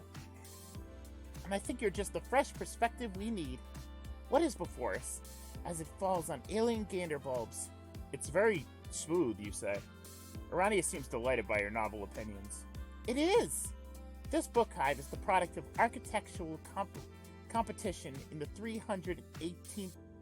380th century of reign of her impassioned conservation architect to build, for the health and betterment of the population, cultural, pertaining to culture, a set of expected behaviors, norms, and traditions. Its grounds used to be a motley of poorly designed hiving, now relocated to the north side, and before that, any manner of pre-civilization site. A ceremonial moss circle, a death sports arena, a burial ground. And after that, another book hive. But it was in need of a serious upgrade. Do you notice anything else? You do notice something else, because actually, it's got you rather distracted. Could it be Jonathan Test? At the picnic table with a troll 2 or 3 sleeps younger than Aranea is an adult. I thought they were going to say, is Johnny Test? A large, 9-foot-tall, pearl necklace-wearing adult. She's a high-blood, wearing an indigo peplum and blindingly white slacks. She has her hand on the curled fist of a bronze-clad child, moving their finger to follow words on the page. You notice this pair at exactly the same moment as Aranea asked her question. An ice shot through your veins. Aranea, of course, noticed. No, don't worry, she's not. Hurting them, that is. Nor is she going to. Was that the concern? A fully qualified cult taker would never get and maintain their certification without being in complete control and awareness of their own strength. What you're watching is a phonics lesson. It's rare to see outings like this at such a high-level institution, but I admire the risk she's taking. Some say that exposing a cult troll to futures they won't live to realize is only going to make them miserable, and remind them where the grass seems greener, but a few groundbreaking cult takers disagree. Moncachino? Just because you... Monka S. I just joined. Why is Johnny Quest? He's gotta go. He's gotta go. Oh, or alternatively, hold on. Maybe we can make this a little easier.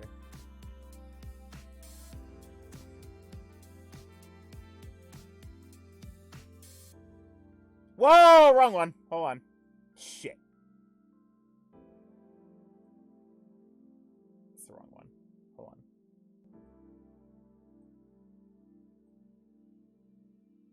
Filters. I'm gonna make this happen, alright?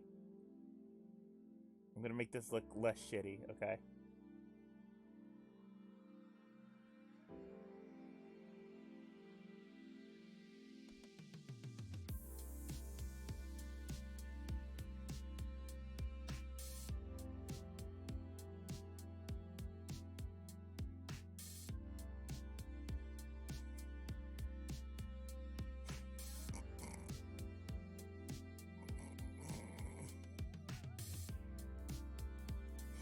Really shouldn't be fucking goofing around with this. I'm already so fucking tired.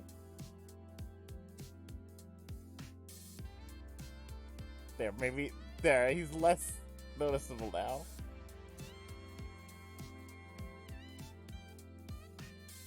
He's less noticeable now. Maybe he'll blend in a little better.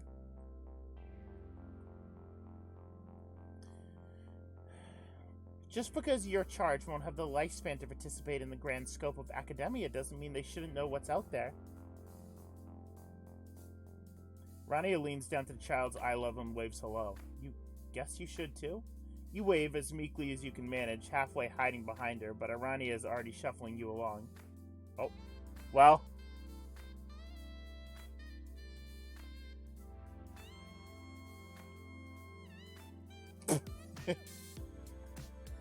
The sidewalk takes a sharp turn sideways, and you pad along the street now, headed deeper into Cuddleplum's historic downtown as the adult and child shrink out of sight. It's alright to ask questions. It's just that where you come from, you begin, calling us different connotations. Not that you don't like these ones seem very nice. Still, you have to wonder, why aren't they just learning from their lusus? At that age, it's likely they were orphaned a little too soon. I didn't take much of a mental peek, but you seemed so concerned. Anyway, they did have some kind of turmoil in their past. Oof. You really did just ask why that kid doesn't have parents, didn't you? The culling system exists to assist Befriendus' most vulnerable populations, pairing at-risk trolls with safe, nurturing homes and fulfilling lives. Cultural education, our first expository deep dive. Never be afraid of questions. Through the system, trolls in need are paired with cult takers, a caregiver trained and certified to provide a tender and protected environment. Cult taker cult pairs are usually situated in the same hive, though there are some exceptions, cases that are still being evaluated, transitioning out of culling, or in need of less support may only see an occasional visit. Those two have known each other for a long time, sweeps upon sweeps. Your restless thoughts settle, tentatively. Okay. You don't like the image of a too-sweep old taking care of themselves either. Your heart is still racing out of sheer learned reflex, but you shake yourself out of it as well as you can. It's a new planet. Drop your preconceptions. Unfortunately for our purposes, the culling system has been thoroughly documented and leaves little to explore. You and I were looking for discovery. But this is exactly the sort of thing I need. Often, the things that blind us to discovery are our own night-to-night habits, our preconceptions. I travel down this street every night. It's stale to me. So ask me about anything here foreign to you. What assumptions have I made that can be overturned? What small facets of our environment make you wonder about their foundation? You look around yourself with an anxious gulp, floundering. You don't need to be so hard on yourself. Everything you're saying is valuable. I hadn't thought I would have an encounter with an alien like this for another couple centuries. And even then, it's luck of the draw, so we're told. Even after going off-planet, who knows if I would have encountered meaningful communicative life. Wait a second, hold up. Befriendus study aliens? We do. We aren't an intergalactic empire for nothing, after all. I'd planned to keep our focus on planet, not to eschew the field of extraterrestrial studies. It's just that in this competition, you get extra points for primary sources. Oh, come on. You gesture at yourself and raise an eyebrow. It is exciting news for someone like yourself, yes. You roll your eyes, remind yourself to be patient, and gesture a little more furiously.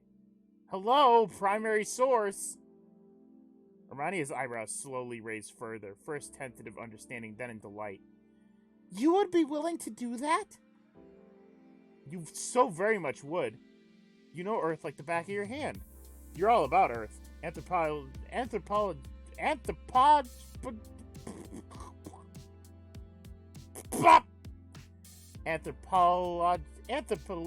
study of one right here, baby.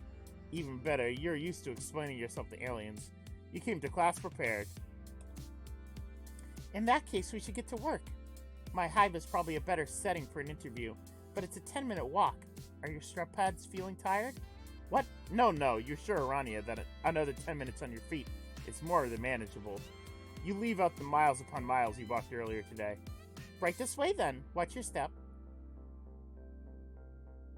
You arrive at Aranea's hive. Oh my god. No, that seems about right.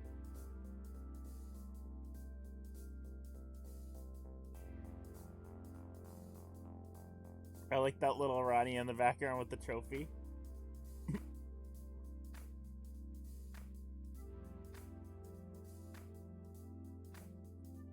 She sits away too in what you think must be a respite block, but which has very little emphasis on possible sleeping. There's a Raccoon in the corner, sure, but everything else is papers, books, and places to file them. Each portrait on the wall is identified by a little brass plaque in its corner, bearing a name and an inspirational quote. Lysentat Pathfire says, "Wit is only half of discovery." One of the portraits is of the little tiny Aranea. Aw. A little tiny Aranea backed by a very, very large, toothy spider. You glance around the hive in apprehension. Is everything all... Oh, you don't need to worry about her. Haha, no, of course not. Aranea's mom is probably super cool. For some reason you have the strong, really difficult to shake bad feeling about Miss Circus Lucis. You're surprised at yourself, but you're trying to set aside your alien biases. No, really. It's just you and me. She was removed a while ago. Shit. Excuse you for assuming. Removed, you ask? Aranea doesn't seem too thrilled with the question, but she does grin and bear it. Nothing special. It was a neat farewell to a bit of bad embarrassment. I put up with her whining until I was 4. Always hungry this, bloodthirsty that. She isn't particularly powerful. I think that's a little tiny spider plush. It wasn't that much to shut her out. She could make do with Lucis meat. Anyway, she and I were both grateful to send her off with a better purpose, sensible solutions. A farm upstate, you figure, gently. She serves a government position. Her impassioned conservation has established a symbiotic program to reinvent corpse management. Thankfully, for those of us with more primitive needs, Luci. You wince in embarrassment and hurry the conversation forward. So hey, you say, how has it been getting away from the embarrassment? She probably does really good on her Empire check-ins, right? Aranea smiles. Oh no, I wasn't called. Can you imagine? I'm 6 weeks old. Right. Right, yes, you say. 6, the age of self-sufficiency. Aranea is starting to give you a look, so you clear your throat and move on. Hey, Aranea, what's in your hand? You really wish you hadn't asked. Aranea lifts up what you can only assume is some kind of alien tape recorder, and your brain doesn't want to process what all the moving parts must feel like. You don't like that you've decided it has a nervous system. Aranea presses down a button in its middle, and it starts pulsating. Can we start with a few questions? Tell the recording for the record what planet you're from. Hello, you say. I'm an alien from Earth, of the solar system. How long have you been here on Befriendus?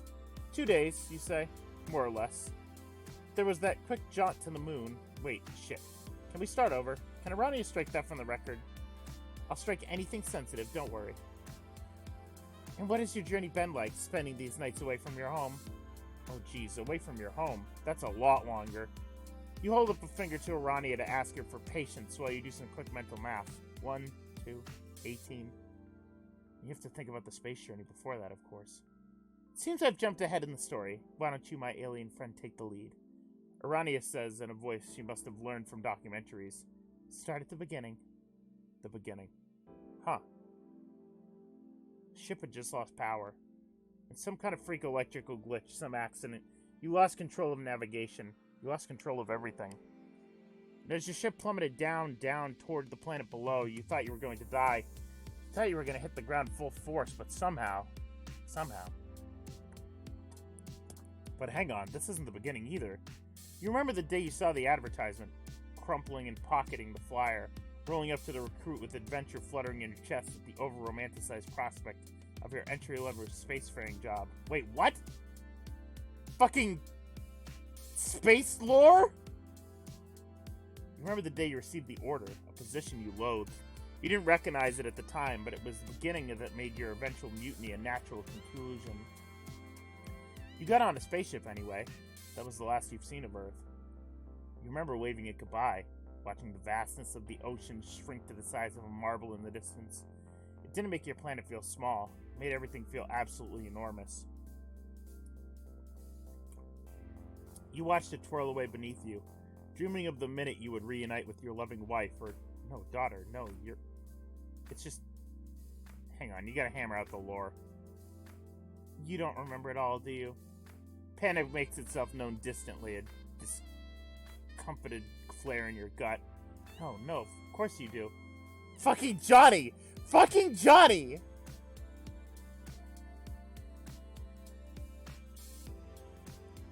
How do I make him go away?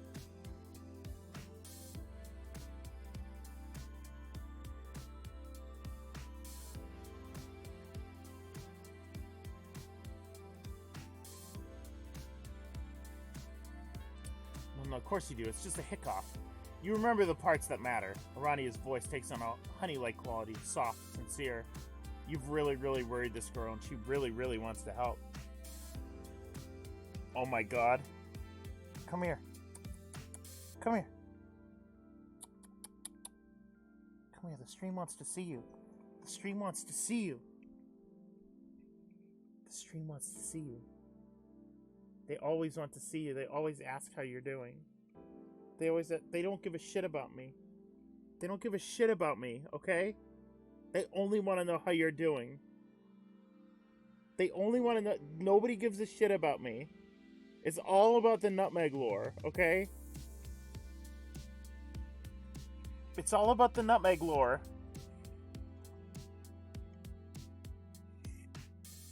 It's all about the nutmeg lore, okay? Now get lost. Now get lost. You're taking up my time. Hold on. What a cute dog. God damn it. It's a he. Nutmeg's a he. Hold on. I'm gonna close my door so he doesn't come in here anymore.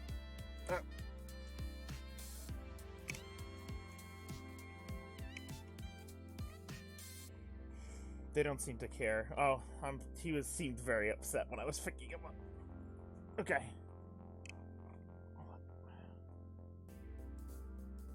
What a cute dog. You don't need to be afraid. Something bigger is hurting you, isn't it? I could feel it. Rolling around in there, clutching at the back of your mind. I can feel it sending its feelers forward, even as you try to shove it back behind lock and key. You know what I just realized? The book was the death end. The book was the death end, and this was the correct... Okay. It's making sense. That first choice we had wasn't the first choice. It was... It's all coming together. It's all coming together in my head. The book was the death end. We didn't have a choice on this. We had to go to her house. We're good. No, not too dead. No! Insta-death is what I meant. It's not going to be able to stay there forever. I can tell that one way or another it's going to come out.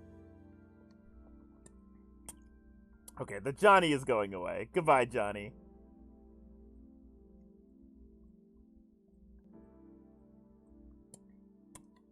Johnny is dead.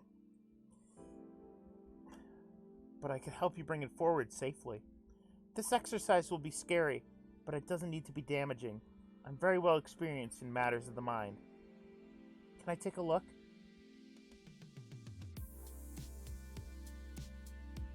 Huh.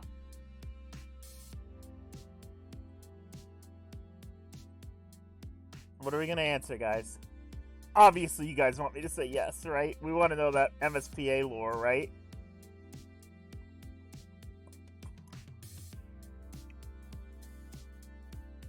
We want to know that MSPA lore. We gotta say yes, right?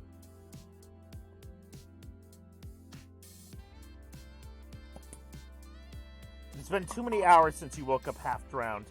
Too long to be this negligent. You've been avoiding this long enough, but it's irresponsible to keep running. You have to face the bad thing eventually. You have to figure out what it is that you can't remember. Shit. Can't get enough of that Lord Dumpachino. We're gonna get fucking non-canon MSPA lore that we're gonna pretend is canon forever, alright? You have to figure out what it is that you can't remember. Aranea could really use that for the project anyway. She doesn't need any of the space travel, the Alternian lore, the friendships, but she does need someone whose memory can be trusted. You have to be a reliable primary resource, and the last thing you want is seeing someone find out you're not. You can't leave holes in her research for your fear. But is she sure she doesn't want you to put a hold on this for now? Come back to you tomorrow? She has a project to finish, and sleep to catch up on before her presentation. Maybe she could just pick something easier. There's not much moonlight left. Don't worry. Consider everything completely under control. In fact, with a little luck, I think we'll have exactly enough time. Fortunate occurrences. Strokes of fate. For real, though. You take a slow breath. Let it out sharp and nod. All right. How are we going to do this? Ideally, you relax your mind. It is a prodigious gift, but it helps if you're not afraid of it. There's nothing to be afraid of. I'll only use it exactly how you ask, and you'll know what's happening every step of the way. I'm extending a small amount of control, the equivalent of a mental feeler, just to guide you along the process. Do your best to unwind. And then we reach back, towards the deeper reaches of memory. Yeah, that is relaxing. This is fine. You're not even scary now. Thanks, miss. What the fuck? Oh my god. Oh my god, no! No! No! No! Wake up, moron! Hang on, in a second. Feel a sort of urgency to follow this instruction that has nothing to do with how well you know Aranea, and all the markings of a friendship, of many. You slip out of consciousness. You come to it in fits and starts, less like a recovering from a fainting spell and more like waking up from a long night of very weird, vivid dreams. You didn't have any dreams. Just that feeling of trying to cling on to them when you wake up. Like you know they're not quite finished. Or of spending your first minutes of consciousness expecting to be somewhere else before remembering you're lying alone in your bed. Those fever-like dream-dizzy mornings when it takes 3 hits of snooze button before you realize you were never awake. Regardless of wherever you're expecting to be, you are still in Aranea's hive. She's moved you to the couch. It's more of a couch-shaped nylon sack full of slime, but it's not bad. Kind of like a waterbed. You test sitting up. So far, so good. Your head feels hollow. Aranea's palm husk buzzes on the coffee table. You look around for her, but she seems to be out of the room. Maybe you could just bring it to her? Oh, fuck darn it. You're not bringing it to her. You're reading her messages. Like a snoop. We knew it would come to this, didn't we? AG began trolling CC. Guess she #jacked the Empress's title pretty quickly. Glubs! Been reading this so long there's moon dust caking up my gills from sitting here. And I already flushed them out once tonight. So I'm on the news. They did pick a pretty good photo. If yes, then why exactly should I give a fly, fish, and fuck? Disclaimer, only accepting reasons 20 words or less. You look fine. You're wearing a dress. I wasn't gonna say anything, but you look fine, okay? It's the photo they put out right after your haircut. You mean with your updated official portrait, yes. Oh, shell yes! That's barely a dress anyways. Damn snork it, you had me thinking there was APR emergency on our phones blowing up fun box like that. Crisis averted. Phew, I no look there. Yes, I know. I should send you a framed goby. You know, gobby. You know, like copy. I have one. They've edited your crude gestures before you ask, but its presence on the news bulletin across the planet does still make you look kind of notorious. Yeah. You need anything, or how are you settling in? It's pretty chill. Quiet rush footsteps alert you to Aranea's entry into the room. You rapidly scroll back to their most recent message, past increasingly blue text dotted with increasingly sparse fuchsia interjections, and place the palm husk back on the table. So, should I send someone for the pic, I can have it ready by tonight. If you're lucky, and don't say you heard it from me, but I hear someone might have sourced a solid gold frame in your honor. Shell, yes, you're the best. Aranea.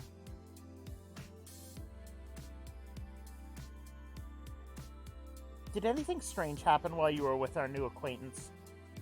Yeah, we went to the moon. Other than that. Hello? Mina, I'm serious. You good? With clear self-control, Aranea takes the palm husk and, without looking at the message she had been waiting quite a few minutes for, pockets it. You're awake! She must have known that the moment you woke up, too. So why the wait?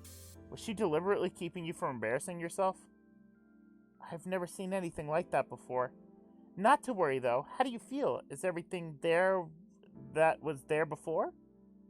You really don't feel like investigating that question at the moment. You say yes. Can you stand up?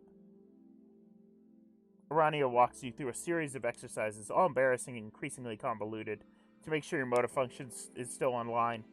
You're not any more or less clumsy than you used to be. Finally, though, she seems satisfied enough to let you hold still. You clear your throat.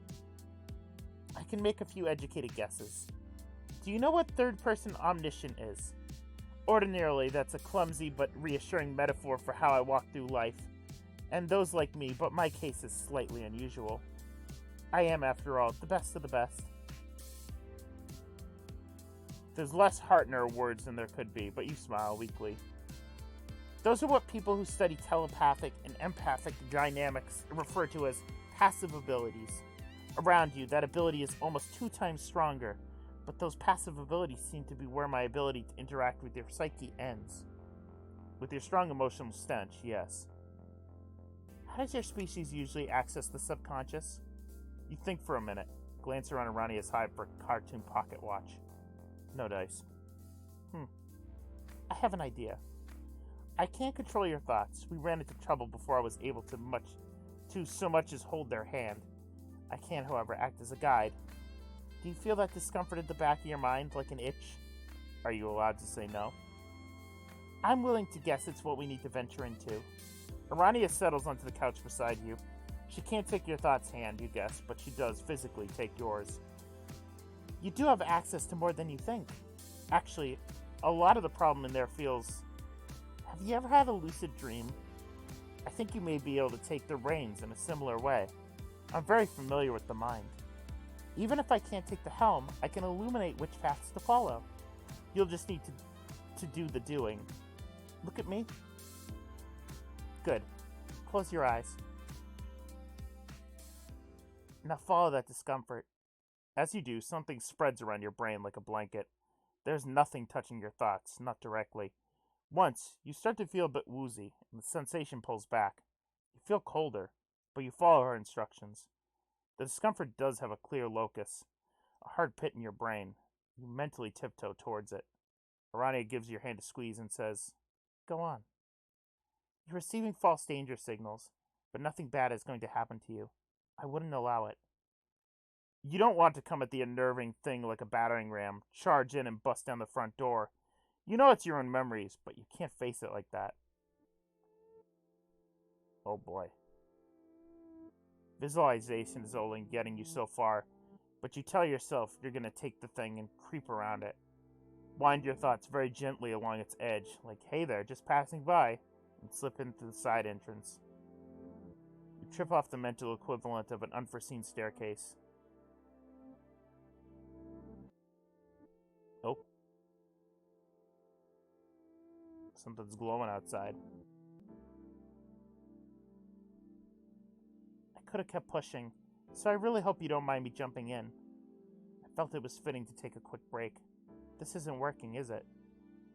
Break, not working, yes. Features of the hive seem to swim wherever you look. Your eyes can't settle on one place. I thought so. Aranea is casting these sideways glances at you. But the anxiety is not leaving. She can't seem to sit still through the break. Her feet keep fidgeting, shoes scuffing on the floor. I think I have something easier. Can I try something? One more time. Something easier? Binary choices once more, but seriously. Okay, I'm trying it. This time, the comfort that winds itself around your brain is undeniable. It doesn't push. It doesn't, to your massive relief, change anything. It's not even in your brain at all. It's more like, it makes you wonder if this is what Aranea can feel. You're close. Consider it a psychic two-way street. Still passive, mind you, but now you can follow along. You can, actually. You feel how expertly Aranea weaves through her brain, and you realize at once that it's almost exactly like having a map, so you follow it. Whatever Aranea does in her mind, sometimes demonstrating the steps many times over so that you can follow, you repeat. You repeat. You repeat. You repeat. Oh, fuck. Oh, fuck. You repeat.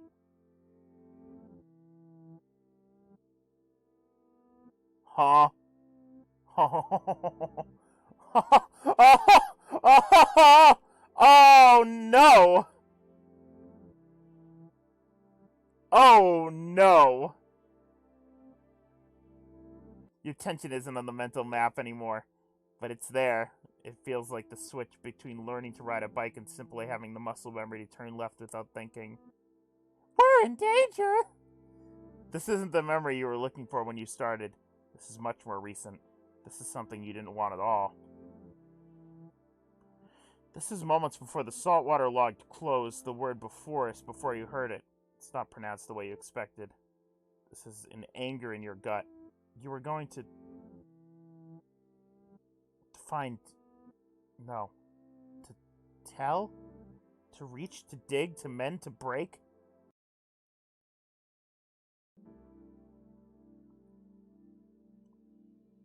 No. You can tell that your response didn't land on her ears well, but you can't process past no. You need a minute. It takes several minutes, as many as you need to stop your heart from exiting your chest. It's still sputtering hard against your sternum, at a rate more healthy for a baby bird than a grown or teenager-ish human. Aranea gives you time, rocking anxiously on her heels. She's made herself busy typing on her palm husk, there and there looking up to check on you, and then waiting long enough that it doesn't look like she's totally talking about you. You let out a slow sigh, to signal that you might be ready to speak, and Aranea looks up. Looking around her hive, you're not sure you can save this. She has a conference tomorrow, you begin gently. Aranea hears rejection, and it's clear on her features. You're right. She reaches for the stack of papers she's brought home from the book hive, taps them against the floor to neaten them, and pulls her ideas list to the front. Everything on it is crossed out. What would really help you reset is a way to forge forward, right? Dedication, resiliency, distraction if nothing else. There are a lot of suitable topics here. No reason to discard good work.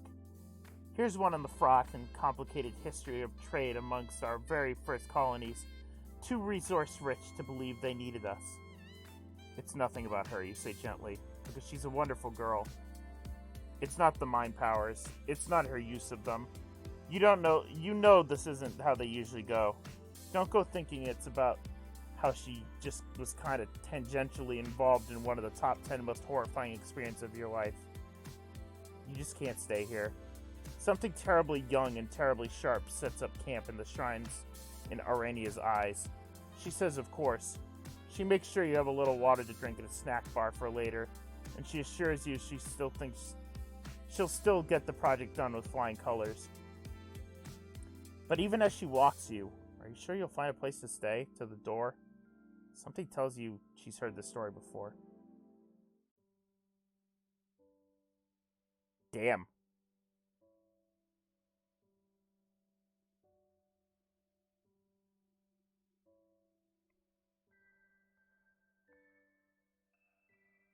Damn, is that like...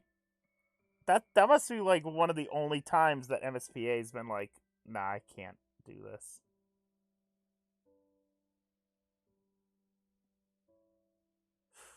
That was really good. That was really good. I like that a lot. That was a really, really... That was cool.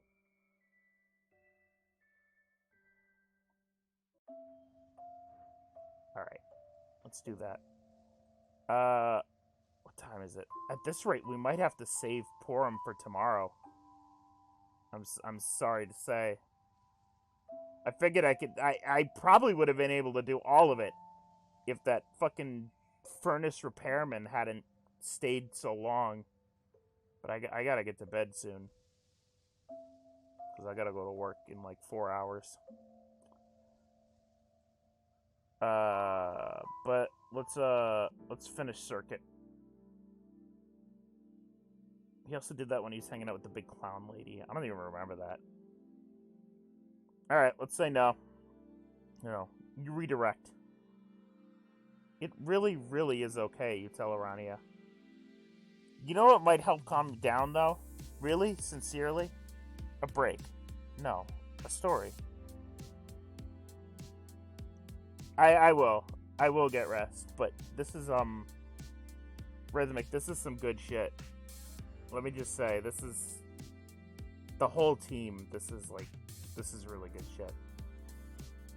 You're just kind of stressed, and clearing your head seems like a really good idea. What was that story Aranea was getting at earlier? The Armageddon? Aranea is suspicious of the obvious deflection. She's a mind reader. You're not a very good liar. But she allows it. It's your choice-based narrative, you guess. The Armageddon. Befriendus was in the event of interplanetary expansion, and it was ravenous. Her impassioned conservation would inherit an expansionist military force in its grubhood, grind it forcibly to stagnation, and be presented with a choice. Would that stagnation be an endless winter, waiting for the ground to thaw and release the same undeveloped mass, or would it be a pupation? The forces that would become known as the Royal Before and Offworld Fleet underwent a period of massive reform and subsequent upheaval, and some say, even insurrection. There's no evidence to support that, of course. What there is evidence to support is a secession. The SS Armageddon, built in the 19th century BHIC, before her Imperial Condens, was a quad-psionic armed dreadnought tasked with the colonization of more lethal era. Its crew were accustomed to a degree of brutality we shudder at now, but contemporary accounts agree post-conservation Befriendus aren't the only ones shuddering. Historical context is key. One could fill an entire book hive with conflicting attempts to rack up its body count and to debate its most grotesque stories. Trophies taken, aliens grafted into ship walls just to see if they could. What's up, Nox? Holy shit, I have dropped... Yeah, Twitch is... Uh-oh.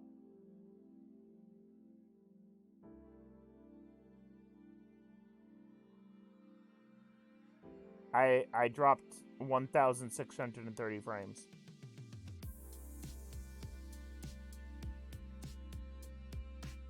But I don't think it was me. I think it was Twitch. That was strange. Shit. I don't record these anymore. I hope the VOD's alright. That's all I can say. I guess we'll see. To debate its most grotesque stories, trophies taken, aliens grafted into ship walls just to see if they could. So when the ship dropped off the map, you have to understand, it was something of a folk legend. Today we mourn the loss and passing, a subject for Wriggler's first historical novels and romances doomed by their violent time. But a more rigid analysis of logs written before the vessel's disappearance reveals an atmosphere of dissent and distrust. What incomplete records we still have note the precise second mechanical failure sent autopilot offline before the tragedy, but a journal log from not 10 minutes after the autopilot system failure unveils a different story. Yeah, I don't know if the stream cut out before it, but this is like wicked fucking good.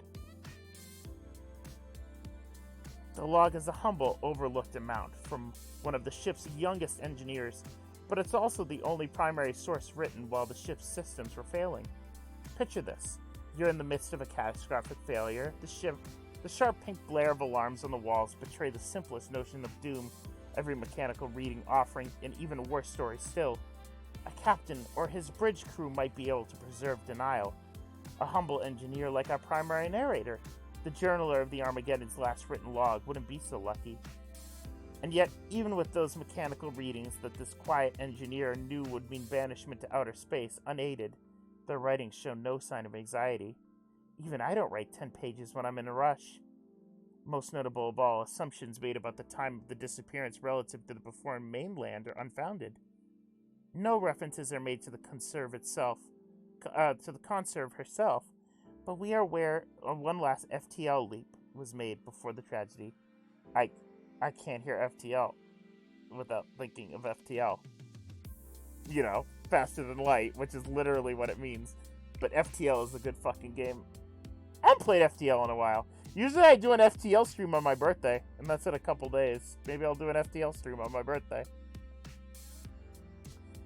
Incoming communications to the ship after that last leap have been lost or destroyed. Though there's a historical consensus placing their exit from that leap on a pre-conservation timeline, I argue it's unfounded. Wow. So what's her theory? That they would rather fuck off and live in their days in space than bow to the new Empress? I think they're still out there. You had forgotten the absolutely massive lifespans of higher-blooded trolls. Her impassioned conservation had to pick and choose her battles, of course. And while we're all enamored with a good thriller, the point of the report wasn't theatrics and intrigue. The point might not have been theatrics or intrigue, but you're struck wordless by both of them. Then Aranea goes apologetic, as if finally coming back to her senses. You nip that in the bud as hastily as you can, with profuse and slightly excessive thanks. This info dump, even if it was born of your transparent deflection, turned out to be an illuminating experience for you. That's kind of the thing you want it to be. A single engineer unveiling the fate of their crew, an unassuming entry point into Earth itself. She's so practiced at that. This is the kind of product Aranea just churns out, with these tiny research threads, with the records of a single person. That's the skill that her report should get showcased. You want to help her shine. This requires a little more research, you decide. And besides, you really want to see that gleam in Aranea's eyes again. So you ask her, playing up the curiosity in your voice, the question totally earnest. Gee, how'd you learn all that stuff about... I still don't remember I don't remember to pronounce it. Historia gratiating. What is the purpose of a storyteller? You say like it's your own question, and not one pulled from her own mouth. If the story is the same with or without us, Aranea lights up. To preserve it. Historia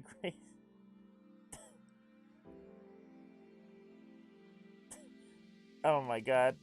Historia gratiation. Historia gratiation, by the way. I'm just winging it. All kinds of people every night are out there doing all things that matter. All things that matter are doing things that matter. Good. You and I are doing something that matters right now. But it's the chroniclers among us, those willing to document the moment and investigate the past, that lend it weight. Stop! Historia gratiates heart.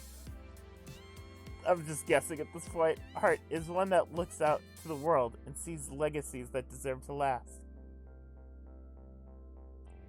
Aranea would preserve VOD clips. She'll save us from the DMCA takedowns. The most important part isn't the story to be told, of course. The most important part is that someone, thousands of someones, got us to where we are today. The architects of the past are usually regarded as less important than the architecture, but we'll always need someone to tell it. And I'm content with that being my legacy. Not as the hero on the page, but as the humble researcher, like the foundation of the hive, unseen, passing that story forward. Digging up the actual unknown or previously deemed unworthy protagonists, and dusting them off. The rest of the universe may have forgotten our mechanical engineer, but we haven't. And thanks to our work behind the scenes, credit is given where it's due. We keep these things alive. You take a pause. You let the importance of it fill your can-shaped chest. I'm ready, you tell Aranea. She proffers the tape recorder once more, and this time, even if its rewinding squelch can't shake your conviction. Aranea clicks what you presume to be record.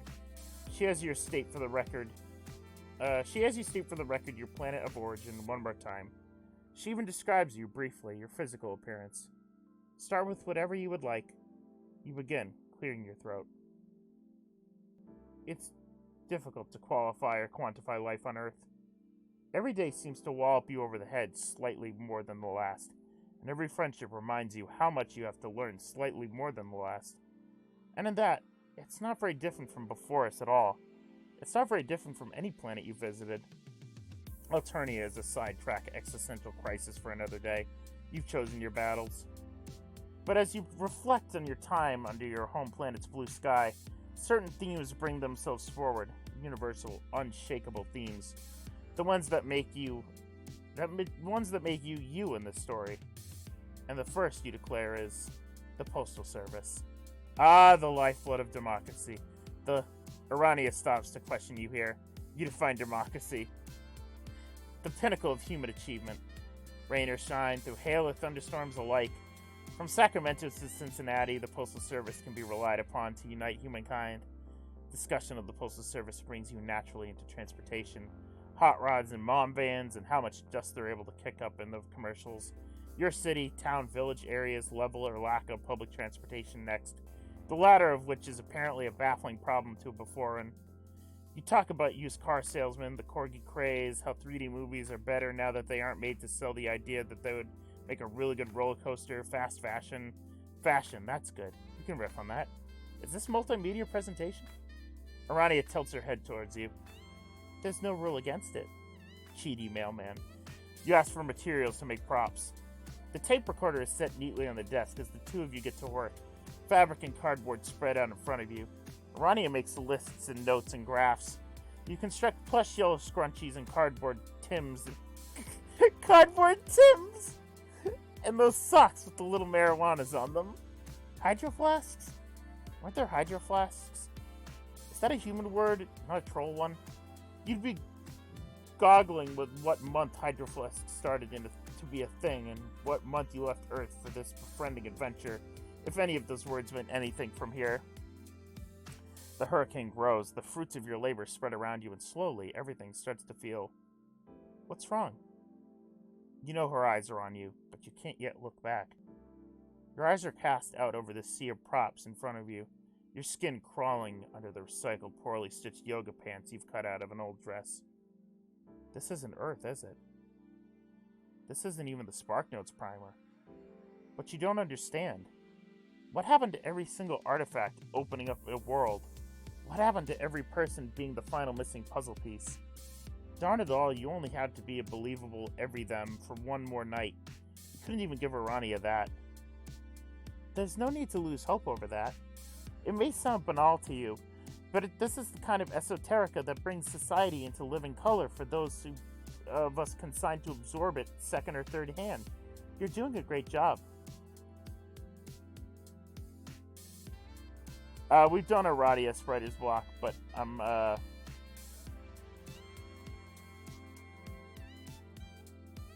One of the secret... Your forum will probably be tomorrow.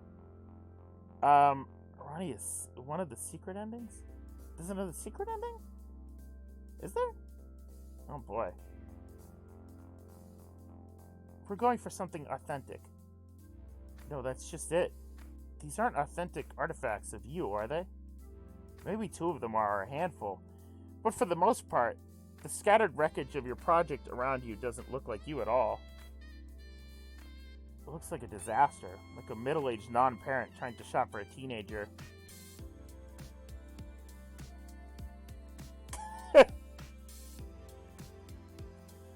Like a disconnected writer trying to distill the most relatable reader experience into increasingly bite-sized portions. But the minute you try to nail it down, the further away from you it spirals. Earth is complicated and messy and broader than this, you try to explain. Hell, come to think of it, you're not even sure your beloved mail is universal, let alone democracy.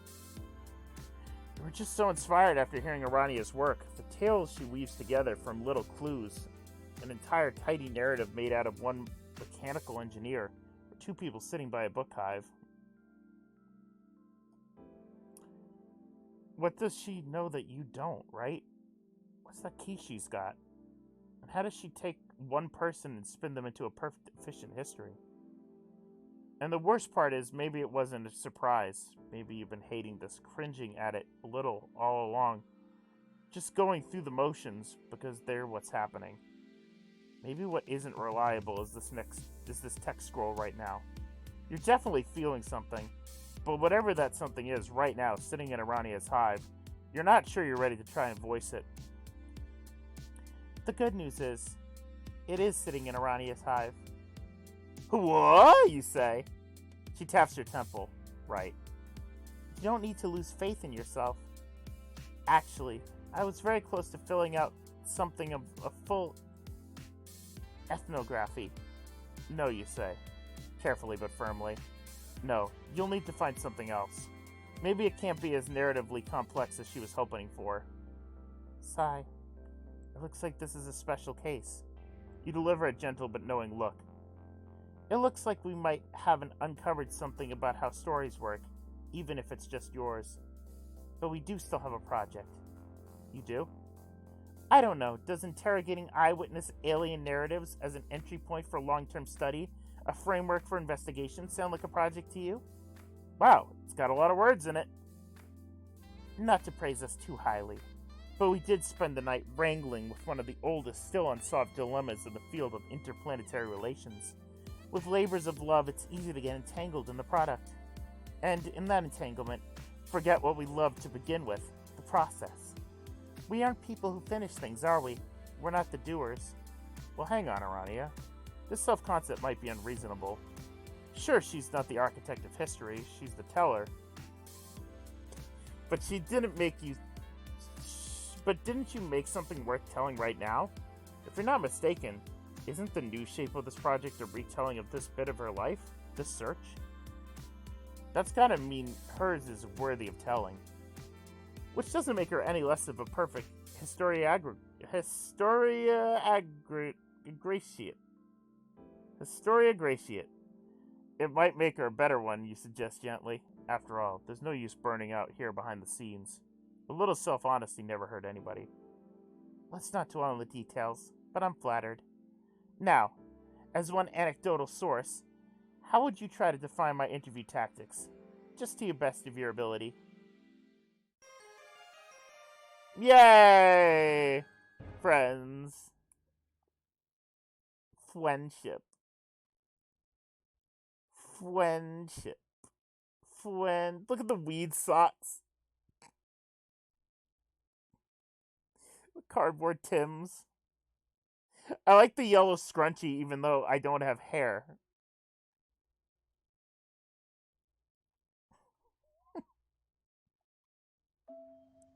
Okay, let me guess. Let me guess where that secret is. Hold on. I might need help here.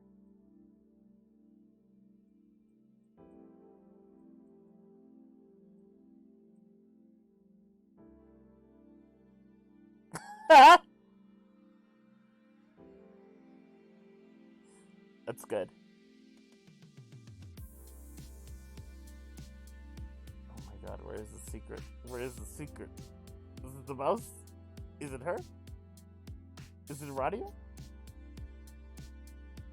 Okay, so you do have one ending left to find. Shit.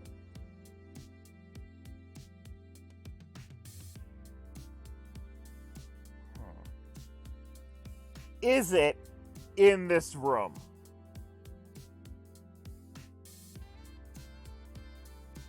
Bow tie. No, not the bow tie. Clicking the bow tie.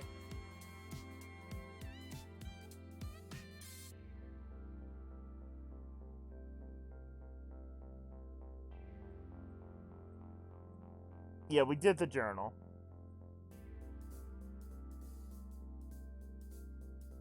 Yeah, I accidentally did the journal first. Which worked out in the end. Now there's apparently one more secret ending.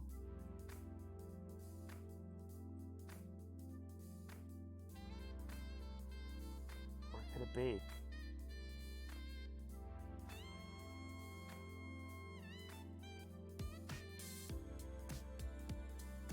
I think it's better if you start from the first choice. Okay.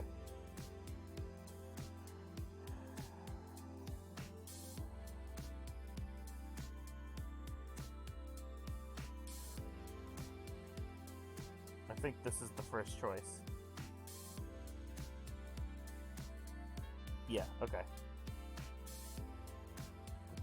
Oh wait, no, hold on. Is this the first? Yeah, this is the first choice. I think you gotta skip ahead a little bit.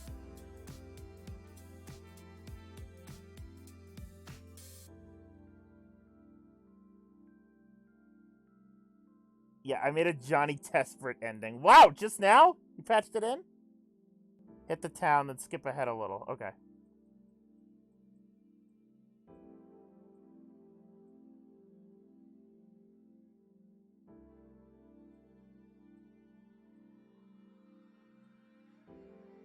I'm sorry. Gotta really skip ahead. Okay. Okay, we're in town.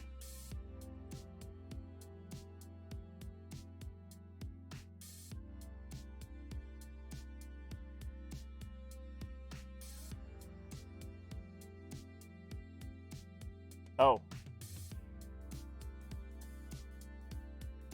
Wait. Wait. Hold on. Wait. What? Wait a minute. Wait. Wait. Hold on. Wait a minute. She noticed I skipped. Wait a minute. She noticed I skipped her text.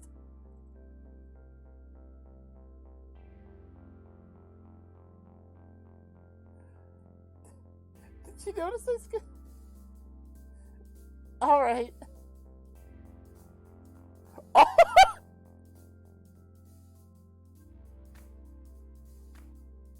As we were saying...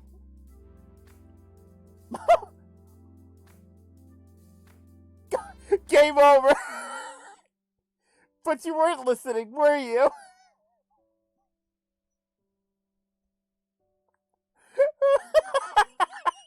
Alright, that was pretty good. That was good. Damn, how did you guys program that in? That was really good.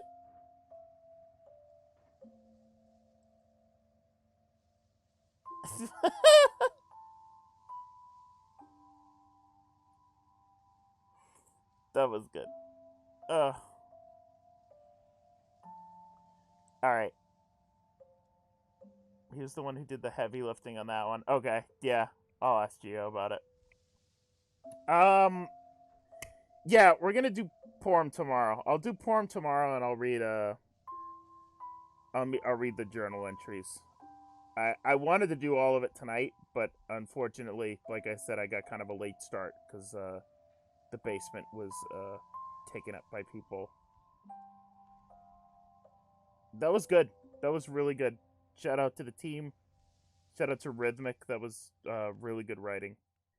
I'm sorry that I didn't do it justice because I fumbled through most of the words, but it was good. It was good shit. Yeah, we'll do Forum tomorrow. And then we'll be all caught up on Befriendus. And then I still gotta do the next couple distant quests. I think I got 2 more distant quest characters to do. Oh boy. All these visual novels? So little time. Thank you for watching, everyone. I had a lot of fun. And I hope you had a lot of fun too. Tomorrow we'll do some Porum. But I gotta get to bed now. Yeah, these are extremely legit. Befriendus is so much fun. There's a reason I was looking forward to this more than I was looking forward to Act 2. Listen, I love Befriendus is fucking beautiful. I love it. So cool. Alright. Thanks for watching, everyone. I will see you all later. I hope you all have a wonderful day. I gotta go to bed so I can go to work tonight. I will see Night of Chino. Everybody wants my Night to Chino. Kids from 7 to 17. Everybody. I want to point out, I played that on a fucking Kamen Rider stream, and I got copyright claimed for playing Dunkachino. Just saying. I can't play Dunkachino anymore. Because I just ended up getting fucking DMCA'd by YouTube. So, you know. Anyways, have a good day, guys.